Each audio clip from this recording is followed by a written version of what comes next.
Brushed ਵੱਜਿਆ, brushed ਵੱਜਣ ਦੇ ਨਾਲ ਉਹ ਮੁੰਡਾ ਸ਼ਹੀਦ ਹੋ ਤੇ ਬਹਿ ਗਿਆ ਉਹ ਪੱਥਰ ਦੇ, ਜਿਹਦੇ ਵਿੱਚ ਮੇਰੀ ਲੱਤ ਸੱਜੀ ਉਹਦੇ ਵਿੱਚ ਆ ਹੱਥਾਂ ਦੀਆਂ ਉਂਗਲੀਆਂ ਨੇ ਜਿਹੜੀਆਂ, ਇਹ ਕੀ ਵਾਕਿਆ ਤੁਹਾਡੇ ਨਾਲ?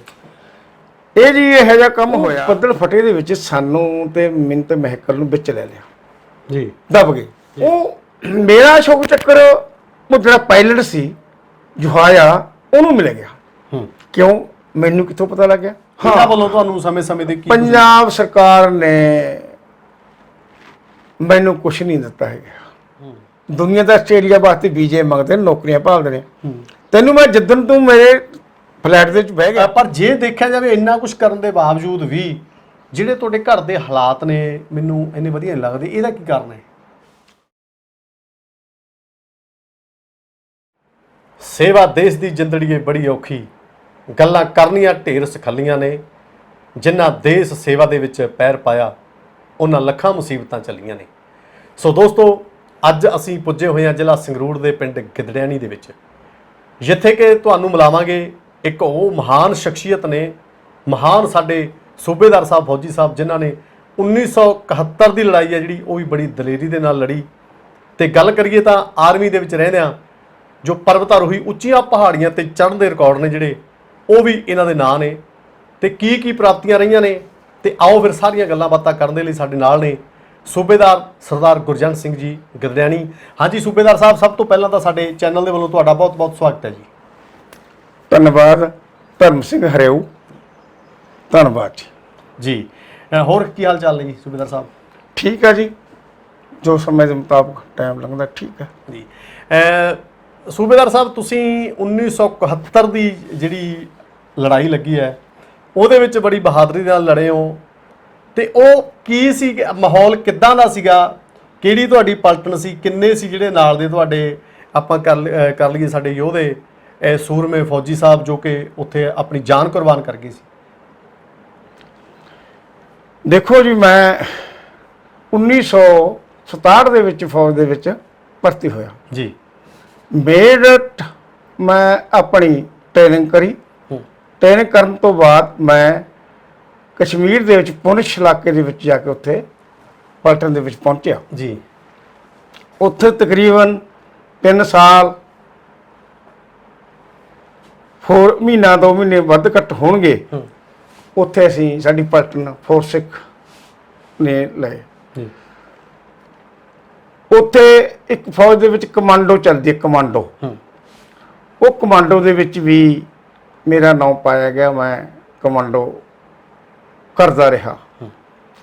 ਉਸ ਤੋਂ ਬਾਅਦ ਸਾਡੀ ਪਲਟਨ ਫੋਰਸਿਕ ਉੱਥੋਂ ਪੋਸਟਿੰਗ ਕਲਕੱਤਾ ਸਾਈਡ ਨੂੰ ਆ ਗਈ ਜੀ।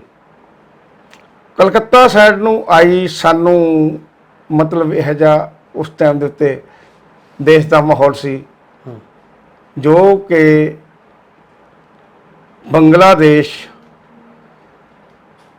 ਨੂੰ ਆਜ਼ਾਦ ਕਰਾਉਣ ਦੇ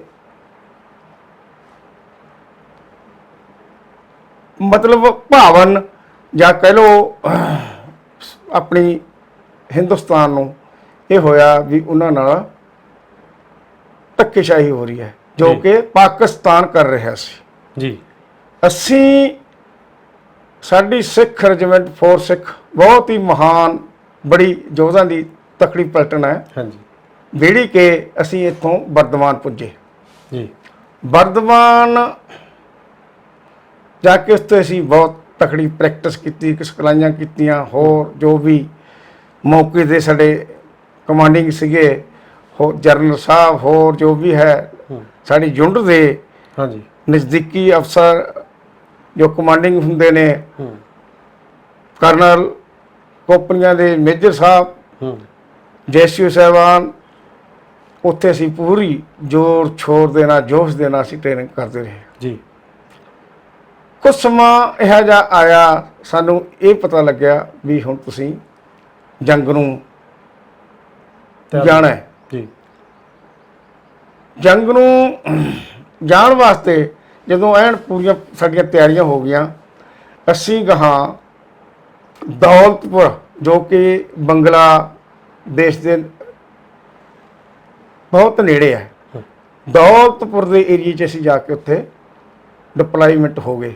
ਜੀ ਉੱਥੇ ਜਾ ਕੇ ਦੌਲਤਪੁਰ ਤੋਂ ਸਾਨੂੰ ਇਹ ਪਤਾ ਲੱਗਿਆ ਵੀ ਹਾਂ ਵੀ ਪਾਕਿਸਤਾਨ ਦੀ ਫੌਜ ਵੀ ਮੂਹਰੋਂ ਜੰਗ ਵਾਸਤੇ ਤਿਆਰ ਹੈ। ਫਿਰ ਅਸੀਂ ਦੌਲਤਪੁਰ ਤੋਂ ਹੌਲੀ ਹੌਲੀ ਆਪਣੇ ਹਿਸਾਬ ਦੇ ਨਾਲ ਜੋ ਕੋਈ ਮਿਲਟਰੀ ਟ੍ਰੇਨਿੰਗ ਹੈ ਜਾਂ ਆਪਣੀ ਪਾਲਿਸੀ ਹੈ ਸਾਡੇ ਵੱਡੇ ਅਫਸਰਾਂ ਦੀ ਕਮਾਂਡਰਾਂ ਦੀ, ਉੱਥੋਂ ਅਸੀਂ ਥੋੜਾ ਗਾਹਾਂ ਹੋਏ। ਉੱਥੋਂ ਚਗਾਚਾ ਕੁਝ ਸਮੇਂ ਦੇ ਮੁਤਾਬਕ ਅਸੀਂ ਚਗਾਚਾ ਰਹੇ। ਚਗਾਚਾ ਤੋਂ ਝੰਗੜਗਾਚਾ, ਇਹ ਬੰਗਲਾਦੇਸ਼ ਦੇ ਸ਼ਹਿਰ ਨੇ। ਚਗਾਚਾ ਤੇ ਝੰਗੜਗਾਚਾ ਨਿਸ਼ਚੈ ਤੇ ਇਹਨਾਂ ਜਗ੍ਹਾ ਤੇ ਅਸੀਂ ਨੇੜੇ ਲੱਗੇ। ਉਸ ਤੋਂ ਬਾਅਦ 1971 ਦੇ ਵਿੱਚ ਤਕਰੀਬਨ 19 ਤਰੀਕ ਨੂੰ 12ਵੇਂ ਮਹੀਨੇ ਦੇ ਨੂੰ ਜੰਗ ਡਿਕਲੇਅਰ ਹੋ ਗਈ। ਜੰਗ ਡਿਕਲੇਅਰ ਹੋਈ ਤੇ ਦੋਨੋਂ ਦੇਸ਼ਾਂ ਦੇ ਨਾਲ ਉਧਰੋਂ ਉਧਰੀ ਜੰਗ ਫਾਈਟ ਚੱਲਦੀ ਰਹੀ, ਜਿਹਦੇ ਵਿੱਚ ਨਫਾ ਨੁਕਸਾਨ ਫੌਜਾਂ ਦਾ ਉਧਰੋਂ ਉਧਰੀ ਹੁੰਦਾ ਹੈ। ਉਸ ਨੂੰ ਝੱਲਦੇ ਹੋਏ ਜਾਂ ਆਪਣੀ ਜੋਸ਼ ਦੇ ਨਾਲ ਜਾਂ ਆਪਣੀ ਐਨ ਪੂਰਾ ਹਿੰਮਤ ਦੇ ਨਾਲ ਸਾਡੇ ਬਹੁਤ ਹੀ ਤਕੜੇ ਅਫਸਰ ਸੀ ਦਲੀਪ ਸਿੰਘ ਸਿੱਧੂ ਲਾੜ ਵਜਾਰੇ ਦਾ, ਜੋ ਕਿ ਸਾਡੇ ਸੰਗਰੂਰ ਦੇ ਵਿੱਚ ਪੈਂਦਾ ਹੈ। ਉਹ ਸਾਡੇ ਕਮਾਂਡਿੰਗ ਸੀਗੇ ਦਲੀਪ ਸਿੰਘ ਸਿੱਧੂ। 2 ਸਾਹਿਬ NPS ਬੱਲ, ਜੋ ਕਿ ਜਰਨਲ ਦੀ ਪੋਸਟਿੰਗ ਤੋਂ ਰਿਟਾਇਰਮੈਂਟ ਹੋਏ ਨੇ, ਜਿਹੜਾ ਉਹਨਾਂ ਦਾ ਪਿੰਡ ਸਟਿਆਲਾ ਹੈ। ਸਾਡੇ ਕੰਪਨੀਆਂ ਦੇ ਵਿੱਚ ਟਾਟਾ ਕੰਪਨੀ ਦੇ ਵਿੱਚ ਕਮਲਜੀਤ ਸਿੰਘ ਚੋਪੜਾ ਬਹੁਤ ਹੀ ਕੁਆਲੀਫਾਈਡ, ਬਹੁਤ ਹੀ ਦਲੇਰ ਅਫਸਰ। ਬਰੇਵੋ ਦੇ ਵਿੱਚ BS ਚਹਿਲ ਬਹੁਤ ਹੀ ਤਜਰਬੇਕਾਰ ਅਫਸਰ। ਤੇ ਅਲਫਾ ਦੇ ਵਿੱਚ ਅਵਸਥੀ ਸਾਹਿਬ ਸੀਗੇ, ਬਹੁਤ ਹੀ ਵਧੀਆ ਪੁਰਾਣੇ ਅਫਸਰ ਸੀਗੇ। ਫਿਰ ਐਡਮ ਦੇ ਵਿੱਚ SP ਦੇ ਵਿੱਚ ਸਾਡੇ PPS ਬਿਰਕ, ਉਹ ਬਹੁਤ ਹੀ ਤਕੜੇ ਯੋਧੇ ਅਫਸਰ ਸੀਗੇ। ਤੇ ਬਾਕੀ ਹੋਰ ਬਹੁਤ ਅਫਸਰ ਮੈਂ ਕੁਛ ਇਸ ਟਾਈਮ ਦੇ ਉੱਤੇ ਕੋਈ ਮੇਰਾ ਖਿਆਲ ਭੁੱਲ ਗਿਆ ਹੋਊਗਾ, ਧਿਆਨ ਚ ਨਹੀਂ, ਜਿਸ ਤਰ੍ਹਾਂ ਕਿ ਰਜਿੰਦਰ ਸਿੰਘ ਧਾਲੀਵਾਲ, ਮੇਜਰ ਰਜਿੰਦਰ ਸਿੰਘ ਧਾਲੀਵਾਲ, ਔਰ ਸੰਧੂ ਸਾਹਿਬ ਮੁਖਤਿਆਰ ਸਿੰਘ ਸੰਧੂ, ਜੋ ਕਿ ਬਠਿੰਡੇ ਨੂੰ ਬਿਲੋਂਗ ਕਰਦੇ ਨੇ। ਇਹ ਧਾਲੀਵਾਲ ਵੀ ਬਠਿੰਡੇ ਨੂੰ ਬਿਲੋਂਗ ਕਰਦਾ ਸੀਗਾ। ਤੇ ਕਿੰਨੇ ਦਿਨ ਚੱਲੀ ਸੀ ਜੰਗ ਇਹ ਜੀ? ਤਕਰੀਬਨ 13 ਦਿਨ ਚੱਲੀ ਸੀਗੀ। 13 ਦਿਨ, ਹਾਂ 13 ਦਿਨ ਜੰਗ ਇਹ ਚੱਲੀ, ਜਿਹਦੇ ਵਿੱਚ ਜਦੋਂ ਮਤਲਬ ਚੱਲਦੇ ਚੱਲਦੇ ਜਿਵੇਂ ਚਗਾਚਾ ਝੰਗੜਗਾਚਾ ਗਾਹਾਂ ਅਸੀਂ ਦੌਲਤਪੁਰ ਗਏ, ਉਧਰ ਹੀ ਆਰਟੀ ਦਾ ਫਾਇਰ ਆ ਰਿਹਾ, ਕਿਧਰ ਕੁਛ ਆ ਰਿਹਾ, ਜਹਾਜ਼ਾਂ ਦੀ ਫਾਈਟਿੰਗ ਹੋ ਰਹੀ ਹੈ। ਸਮਾਂ ਇਹੋ ਜਿਹਾ ਆਇਆ ਜਦੋਂ ਐਨ ਬਿਲਕੁਲ ਨੇੜੇ ਪਹੁੰਚਣ ਲੱਗੇ, ਲੜਦੇ ਲੜਦੇ ਦੌਲਤਪੁਰ ਰਾਤ ਨੂੰ ਸਾਹਮਣੇ ਸਾਡੇ ਇੱਕ ਬਹੁਤ ਵੱਡੀ ਫੈਕਟਰੀ ਸੀ। ਫੈਕਟਰੀ ਦੇ ਵਿੱਚ ਉਹਨਾਂ ਦੀ ਆਰਮੀ ਦੇ ਕੰਪਨੀ ਕਹਿ ਲਓ ਜਾਂ 2, ਉਹਦੇ ਵਿੱਚ ਡਿਪਲੋਇਮੈਂਟ ਹੋਈ ਸੀ। ਬਾਕੀ ਆਪਾਂ ਸਾਈਡਾਂ ਦੇ ਉੱਤੇ ਜਿਵੇਂ ਆਰਮੀ ਦੀ ਪਾਲਿਸੀ ਹੁੰਦੀ ਐ ਲੱਗ ਰਹੀ ਸੀ, ਇੱਧਰੋਂ ਸਾਈਡਾਂ ਤੇ ਅਸੀਂ ਲੱਗੇ ਹੋਏ ਸੀਗੇ। ਮੈਨੂੰ ਮੇਰਾ ਕੰਪਨੀ ਕਮਾਂਡਰ ਕਮਲਜੀਤ ਸਿੰਘ ਚੋਪੜਾ,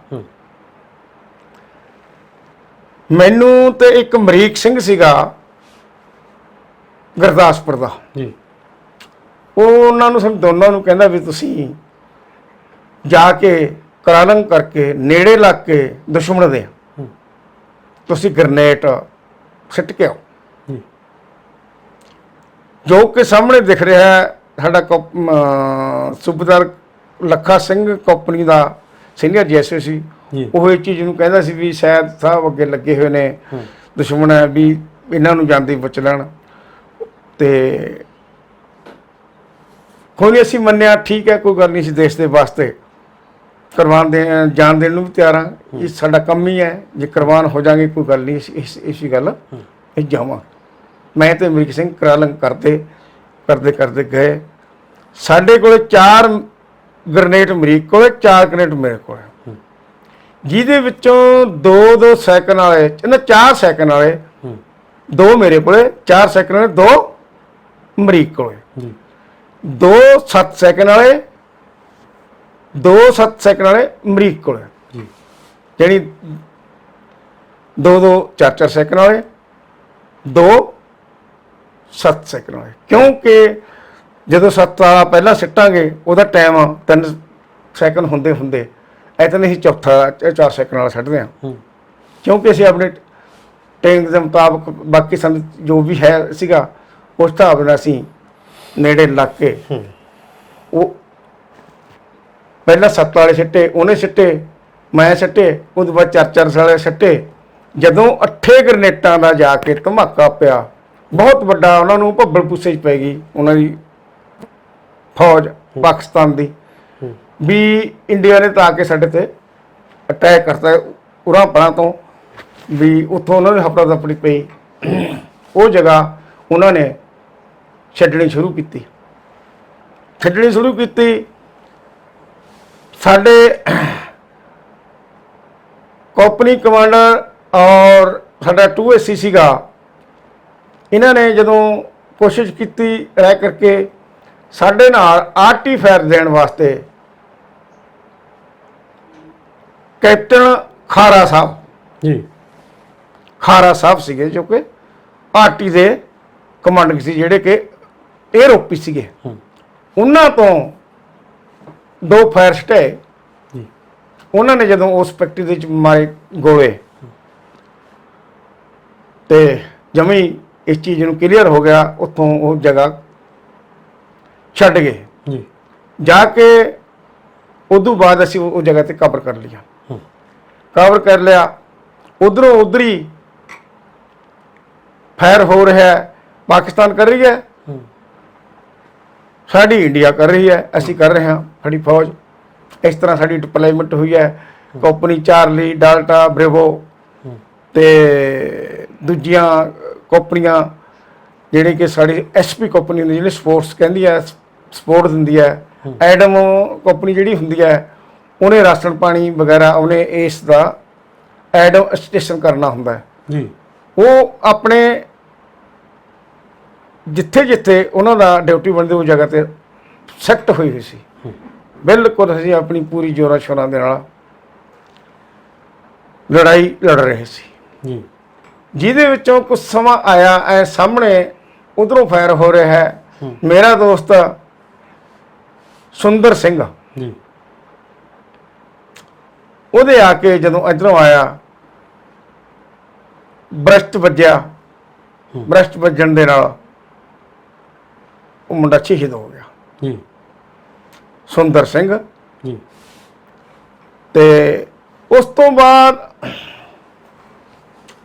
ਸਾਨੂੰ ਫਿਰ ਥੋੜਾ ਜਿਹਾ ਸਮਾਂ ਮਿਲਿਆ ਵੀ ਗਾਹਾਂ ਤੁਸੀਂ ਹੋਰ ਐਡਵਾਂਸ ਮੂਵ ਕਰੋ। ਅਸੀਂ ਤੁਰੇ, ਚੱਲਦੇ ਮੂਹਰਲੇ ਪਾਸੇ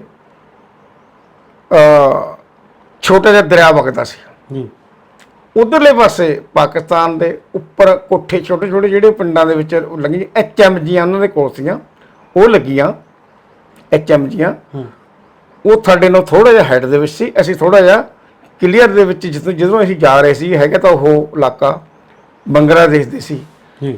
ਉਹਨਾਂ ਨੇ ਇਸ ਤਰ੍ਹਾਂ ਮੇਰੇ ਮੋਢੇ ਉੱਤੇ ਗਨ ਸੀਗੀ, ਮੇਰੇ ਨਾਲ ਇੱਕ ਬਲਵੀਰ ਸਿੰਘ ਸੀਗਾ ਗੁਰਦਾਸਪੁਰ ਦਾ, ਹੁਸ਼ਿਆਰਪੁਰ ਦਾ ਜਸਵੰਤ ਸਿੰਘ, ਹੋਰ ਮੇਰੇ ਦੋਸਤ ਮੇਰੀ ਸੈਕਸ਼ਨ ਦੇ ਵਿੱਚ ਕਈ ਸੀਗੇ। ਜੀ ਫਿਰ ਸਾਡਾ ਇੱਕ ਭਾਜਨ ਸਿੰਘ ਹੁਸ਼ਿਆਰਪੁਰ ਦਾ ਹੂੰ ਲੈਸਨਾਇਕ, ਜੀ ਉਹ ਸਾਡਾ ਸੈਕਸ਼ਨ ਕਮਾਂਡਰ ਸੀਗਾ।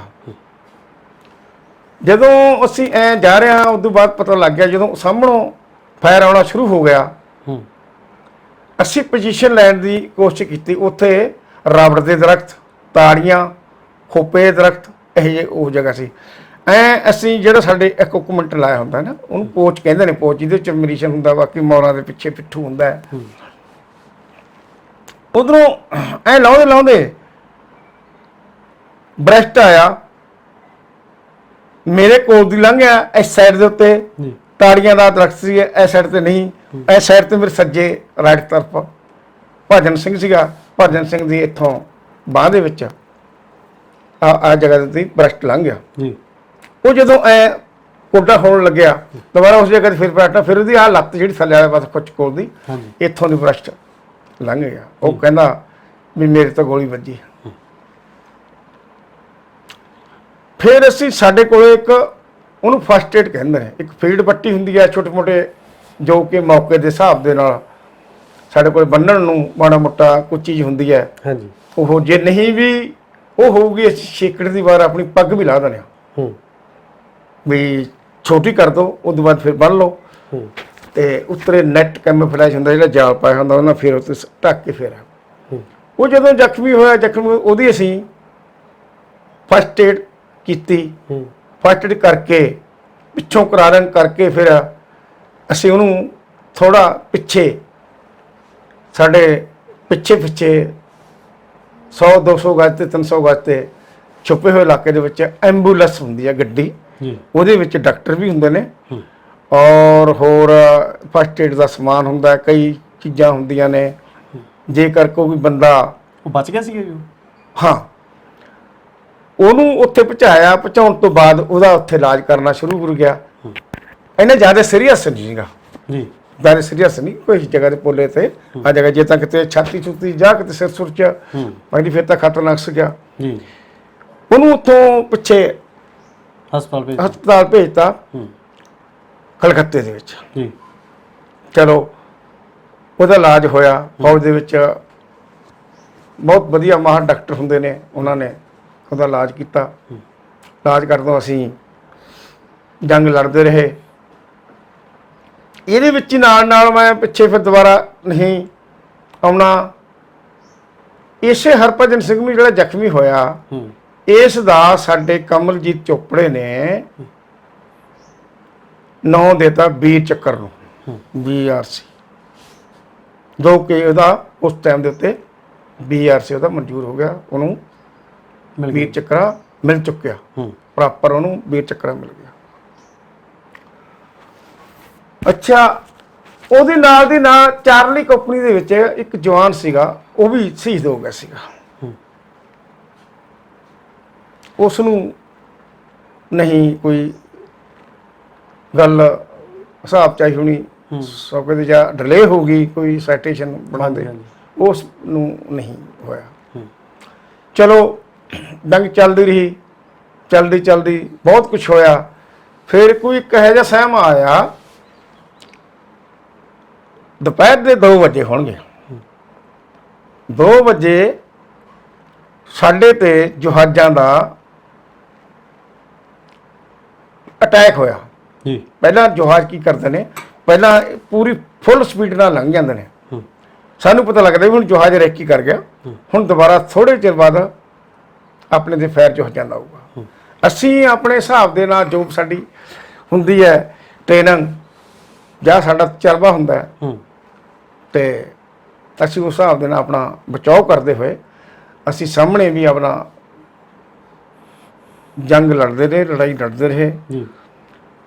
ਤੇ ਕੀ ਹੋਇਆ, ਜਦੋਂ ਜਹਾਜ਼ਾਂ ਦਾ ਫਾਇਰ ਆਉਣਾ ਸ਼ੁਰੂ ਹੋਇਆ ਤੇ ਉਧਰੋਂ ਵਿੱਚ ਹੀ ਜਹਾਜ਼ਾਂ ਦਾ ਮਤਲਬ ਕੁਝ ਸਮਾਂ ਥੋੜਾ ਜਿਹਾ ਰਹਿੰਦਾ ਸੀ, 30 ਸੈਕਿੰਡ 35 ਸੈਕਿੰਡ ਲਾ ਲੈ, ਉਹਦੇ ਵਿੱਚ ਰਹਿੰਦੇ ਹੋਣੇ ਕਰਕੇ ਵਿੱਚ ਹੀ ਸਾਰਾ ਸਾਡੀ ਬਰੇਵੋ ਕੰਪਨੀ ਦੇ ਕਾਫੀ ਅਟੈਕ ਉਧਰ ਹੀ ਹੋਇਆ, ਕਿਉਂਕਿ ਉਧਰੋਂ ਆਰਟੀ ਫਾਇਰ ਆ ਰਿਹਾ ਸੀ, ਉਧਰੋਂ ਸਾਡਾ ਆਪਣਾ ਉਹਨਾਂ ਜਵਾਬ ਦੇ ਰਹੇ ਸੀਗੇ ਤੇ ਕਾਫੀ ਬੜੀ ਨੁਕਸਾਨ ਹੋਇਆ ਜੀ। ਘੱਟ ਤੋਂ ਘੱਟ ਸਾਰੇ ਕੁੱਲ ਮਿਲਾ ਕੇ ਉਹ ਤਾਂ ਮਤਲਬ 37-38 ਹੋ ਗਏ ਸੀਗੇ। ਯਾਨੀ ਇਸ ਹਮਲੇ ਦੇ ਵਿੱਚ ਤਕਰੀਬਨ 23-24 ਸਾਡੇ ਜਵਾਨ ਸ਼ਹੀਦ ਹੋ ਗਏ ਜੀ ਇਹਦੇ ਵਿੱਚ। ਤੇ ਇੱਕ ਪਹਿਲੀ ਹੋ ਗਿਆ ਸੀ ਸਾਡਾ ਸੁੰਦਰ ਸਿੰਘ। ਹਾਂਜੀ ਹਾਂਜੀ ਹਾਂ, ਫਿਰ ਉਦੋਂ ਪਹਿਲਾਂ ਫਿਰ ਮੈਬਟ ਸਿੰਘ, ਹੌਲਦਾਰ ਮੈਬਟ ਸਿੰਘ ਉਹ ਹੋਇਆ। ਤੇ ਇੱਕ ਸੁਖਦੇਵ ਸਿੰਘ ਮੇਰੀ ਕੰਪਨੀ ਦਾ ਤੁੱਕਾ ਸਿੰਘ, ਉਹਦਾ ਜਵਾੜਾ ਅੜ ਗਿਆ ਸੀ ਇੱਥੋਂ, ਉਹਦੇ ਛਿਲੰਗ ਵੱਜੀ ਜਹਾਜ਼ ਦੀ। ਤੇ ਫਿਰ ਇੱਕ ਹੋਰ ਵੀ ਹੈ ਸਾਡੀ, ਇੱਕ ਪਿੰਡ ਦਾ ਹੀ ਬੰਦਾ ਹੈ, ਜਦੋਂ ਜਹਾਜ਼ਾਂ ਦਾ ਅਟੈਕ ਹੋਇਆ, ਛਿਲੰਗ ਆਈ ਤੇ ਆਰਟੀ ਦੀ, ਉਹ ਆਰਟੀ ਦੇ ਫੈਰ ਨਾਲ ਸਾਡੇ ਪਿੰਡ ਦੇ ਵਿੱਚ ਵੀ ਇੱਕ ਮੁੰਡਾ ਜ਼ਖਮੀ ਹੋ ਗਿਆ ਸੀਗਾ। ਕਿਹੜਾ ਸੀ? ਗੁਰਚਰਨ ਸਿੰਘ ਜੀ। ਤੇ ਫਿਰ ਐ ਚੱਲਦੀ ਰਹੀ, ਉਧਰ ਹੀ ਪਤਾ ਲੱਗਦਾ ਰਿਹਾ, ਉਹ ਛੱਡਦੇ ਰਹੇ ਪੋਸਟ। ਅਸੀਂ ਆ ਮੋਰਚਾ ਲਿਆ, ਅਗਲੇ 'ਚ ਫਿਰ ਜਾ ਵੜੇ, ਉਹਨਾਂ ਨੇ ਪਿੱਛੇ ਬੈਕ ਸਾਈਡ ਆਪਦੀ ਪਿੱਛੇ ਹਟਦੇ ਰਹੇ। ਸਾਡੀ ਵੀ ਅਫਸਰਾਂ ਨੂੰ ਪਤਾ ਲੱਗ ਰਿਹਾ ਵੀ ਹੁਣ ਇਸ ਟਾਈਮ ਤੇ ਆਪਾਂ ਇਹਨਾਂ ਨੂੰ ਕਾਬੂ ਕਰਾਂਗੇ, ਕਾਬੂ ਕਰਨਾ ਦਬ ਰਿਹਾ ਜੀ। ਹਾਂ, ਦੱਬ ਲਿਆ। ਫਿਰ ਜਦੋਂ ਐਨ ਅਸੀਂ ਮਤਲਬ ਜਵਾ ਆਲੇ ਦੁਆਲੇ ਉਹਨਾਂ ਨੂੰ ਅਸੀਂ ਘੇਰਾ ਪਾ ਲਿਆ, ਉਹਨਾਂ ਦੀ ਸਪਲਾਈ ਕੱਟੀ ਬਿਜਲੀ ਦੀ। ਬਿਜਲੀ ਸਪਲਾਈ ਕੱਟਣ ਤੋਂ ਬਾਅਦ ਫਿਰ ਅਸੀਂ ਉਹਨਾਂ ਦਾ ਪਾਣੀ ਦਾ, ਇਹ ਵੀ ਵਾਟਰ ਪਲਾਂਟ ਸੀ ਜਿਹੜਾ, ਇਹ ਵੀ ਅਸੀਂ ਉਹਨਾਂ ਦਾ ਕੱਟਣ ਦੀ ਕੋਸ਼ਿਸ਼ ਕੀਤੀ। ਜਣੀ ਅੱਧੋ ਪੱਜਾ ਅਸੀਂ ਕੱਟਤਾ। ਜਾਣੀ ਉਹਨਾਂ ਨੂੰ ਇਹ ਚੀਜ਼ ਦੀ ਤਕਲੀਫ ਹੋ ਗਈ, ਬਿਜਲੀ ਦੀ ਵੀ, ਇਹ ਵੀ ਹੋ ਗਿਆ। ਬਾਕੀ ਉਧਰ ਫੈਰ ਚੱਲਦੇ ਰਹੇ। ਇਹ ਸਾਹਮਣੇ ਬਿਲਡਿੰਗਾਂ ਦੇ ਬਹੁਤ ਵੱਡੀਆਂ ਡਬਲ ਸਟੋਰੀ, 3 ਮੰਜ਼ਲੀਆਂ ਸਟੋਰੀਆਂ ਸੀ ਇਸ ਤਰ੍ਹਾਂ। ਤੇ ਐਂ ਕਰਦੇ ਸਾਡੇ ਜਦੋਂ ਉਧਰੋਂ ਫੈਰ ਆਉਣਾ, ਕੋਈ ਨਾਲ ਦਾ ਜਵਾਨ ਹੈ ਪਤਾ ਲੱਗਣਾ ਵੀ ਉਹ ਫਲਾਣਾ ਬੰਦਾ ਸ਼ਹੀਦ ਹੋ ਗਿਆ, ਉਹ ਫਲਾਣਾ ਬੰਦਾ ਹੋ ਗਿਆ ਜ਼ਖਮੀ ਹੋ ਗਿਆ। ਹਾਂਜੀ। ਚਲੋ ਜੀ, ਐਨ ਉਹਨਾਂ ਨੂੰ ਮੂਹਰੋਂ ਆਰਮੀ ਨੂੰ, ਪਾਕਿਸਤਾਨ ਦੀ ਨੂੰ ਇਹ ਜੱਜਮੈਂਟ ਹੋ ਗਿਆ ਵੀ ਹੁਣ ਆਪਾਂ ਕਿਸੇ ਪਾਸੇ ਨਹੀਂ ਨਿਕਲ ਸਕਦੇ, ਕੋਈ ਮਤਲਬ ਹੁਣ ਆਪਣਾ ਹੈ ਨਹੀਂ ਆਪਾਂ ਮਰਾਂਗੇ। ਵੀ ਹਿੰਦੁਸਤਾਨ ਦੀ ਆਰਮੀ ਉੱਤੇ ਚੜ੍ਹਦੀ ਹੁੰਦੀ ਹੈ, ਜਿਹਦੇ ਵਿੱਚ ਫਰੰਟ ਦੇ ਵਿੱਚ ਮੁਰਲੇ ਪਾਸੇ ਸਾਈਡ ਦੇ ਉੱਤੇ ਉਹ ਤਾਂ ਵੱਖ ਅਲੱਗ ਬਹੁਤ ਸੀਆਂ। ਅਸੀਂ ਜਿਹੜੇ ਕਿ ਇੱਥੋਂ ਲੈ ਕੇ ਬਰਦਵਾਨ ਤੋਂ ਚਕਾਚਾ, ਦੌਲਤਪੁਰ, ਹੋਰ ਕਈ ਸ਼ਹਿਰਾਂ ਦੇ ਮੈਂ ਨਾਂ ਭੁੱਲ ਗਿਆ ਹੋਊਗਾ, ਉੱਥੇ ਜਾ ਕੇ ਜਦੋਂ ਸਾਡੀ ਫੋਰਸ ਗਈ, ਜਦੋਂ ਉਹਨਾਂ ਨੂੰ ਇਹ ਮਹਿਸੂਸ ਹੋ ਗਿਆ ਵੀ ਹੁਣ ਅਸੀਂ ਸਰੈਂਡਰ ਕਰ ਦਈਏ ਹਿੰਦੁਸਤਾਨ ਦੇ ਅੰਦਰ, ਵੀ ਹਾਵੀ ਹੋ ਗਿਆ। ਹਾਂ, ਜਿਸ ਟਾਈਮ ਤੇ ਉਹਨਾਂ ਨੇ ਕਹਿ ਦਿੱਤਾ ਗਿਆ ਵੀ ਨਹੀਂ ਤਾਂ ਮਰਨਾ ਮਨਜ਼ੂਰ ਕਰ ਲਓ, ਨਹੀਂ ਸਰੈਂਡਰ ਕਰ ਦਿਓ, ਹੁਣ ਅਸੀਂ ਤੁਹਾਨੂੰ ਛੱਡਣਾ ਤਾਂ ਹੈ ਨਹੀਂ। ਉਹਨਾਂ ਨੇ ਚੀਜ਼ ਨੂੰ ਸੋਚਿਆ, ਫਿਰ ਉਹਨਾਂ ਨੇ ਸਾਰਿਆਂ ਨੇ ਸਰੈਂਡਰ ਕਰਨ ਦੀ ਪੂਰਾ ਇਰਾਦਾ ਬਣਾ ਕੇ ਸੋਚ ਕੇ ਇਕੱਠੇ ਹੋਏ।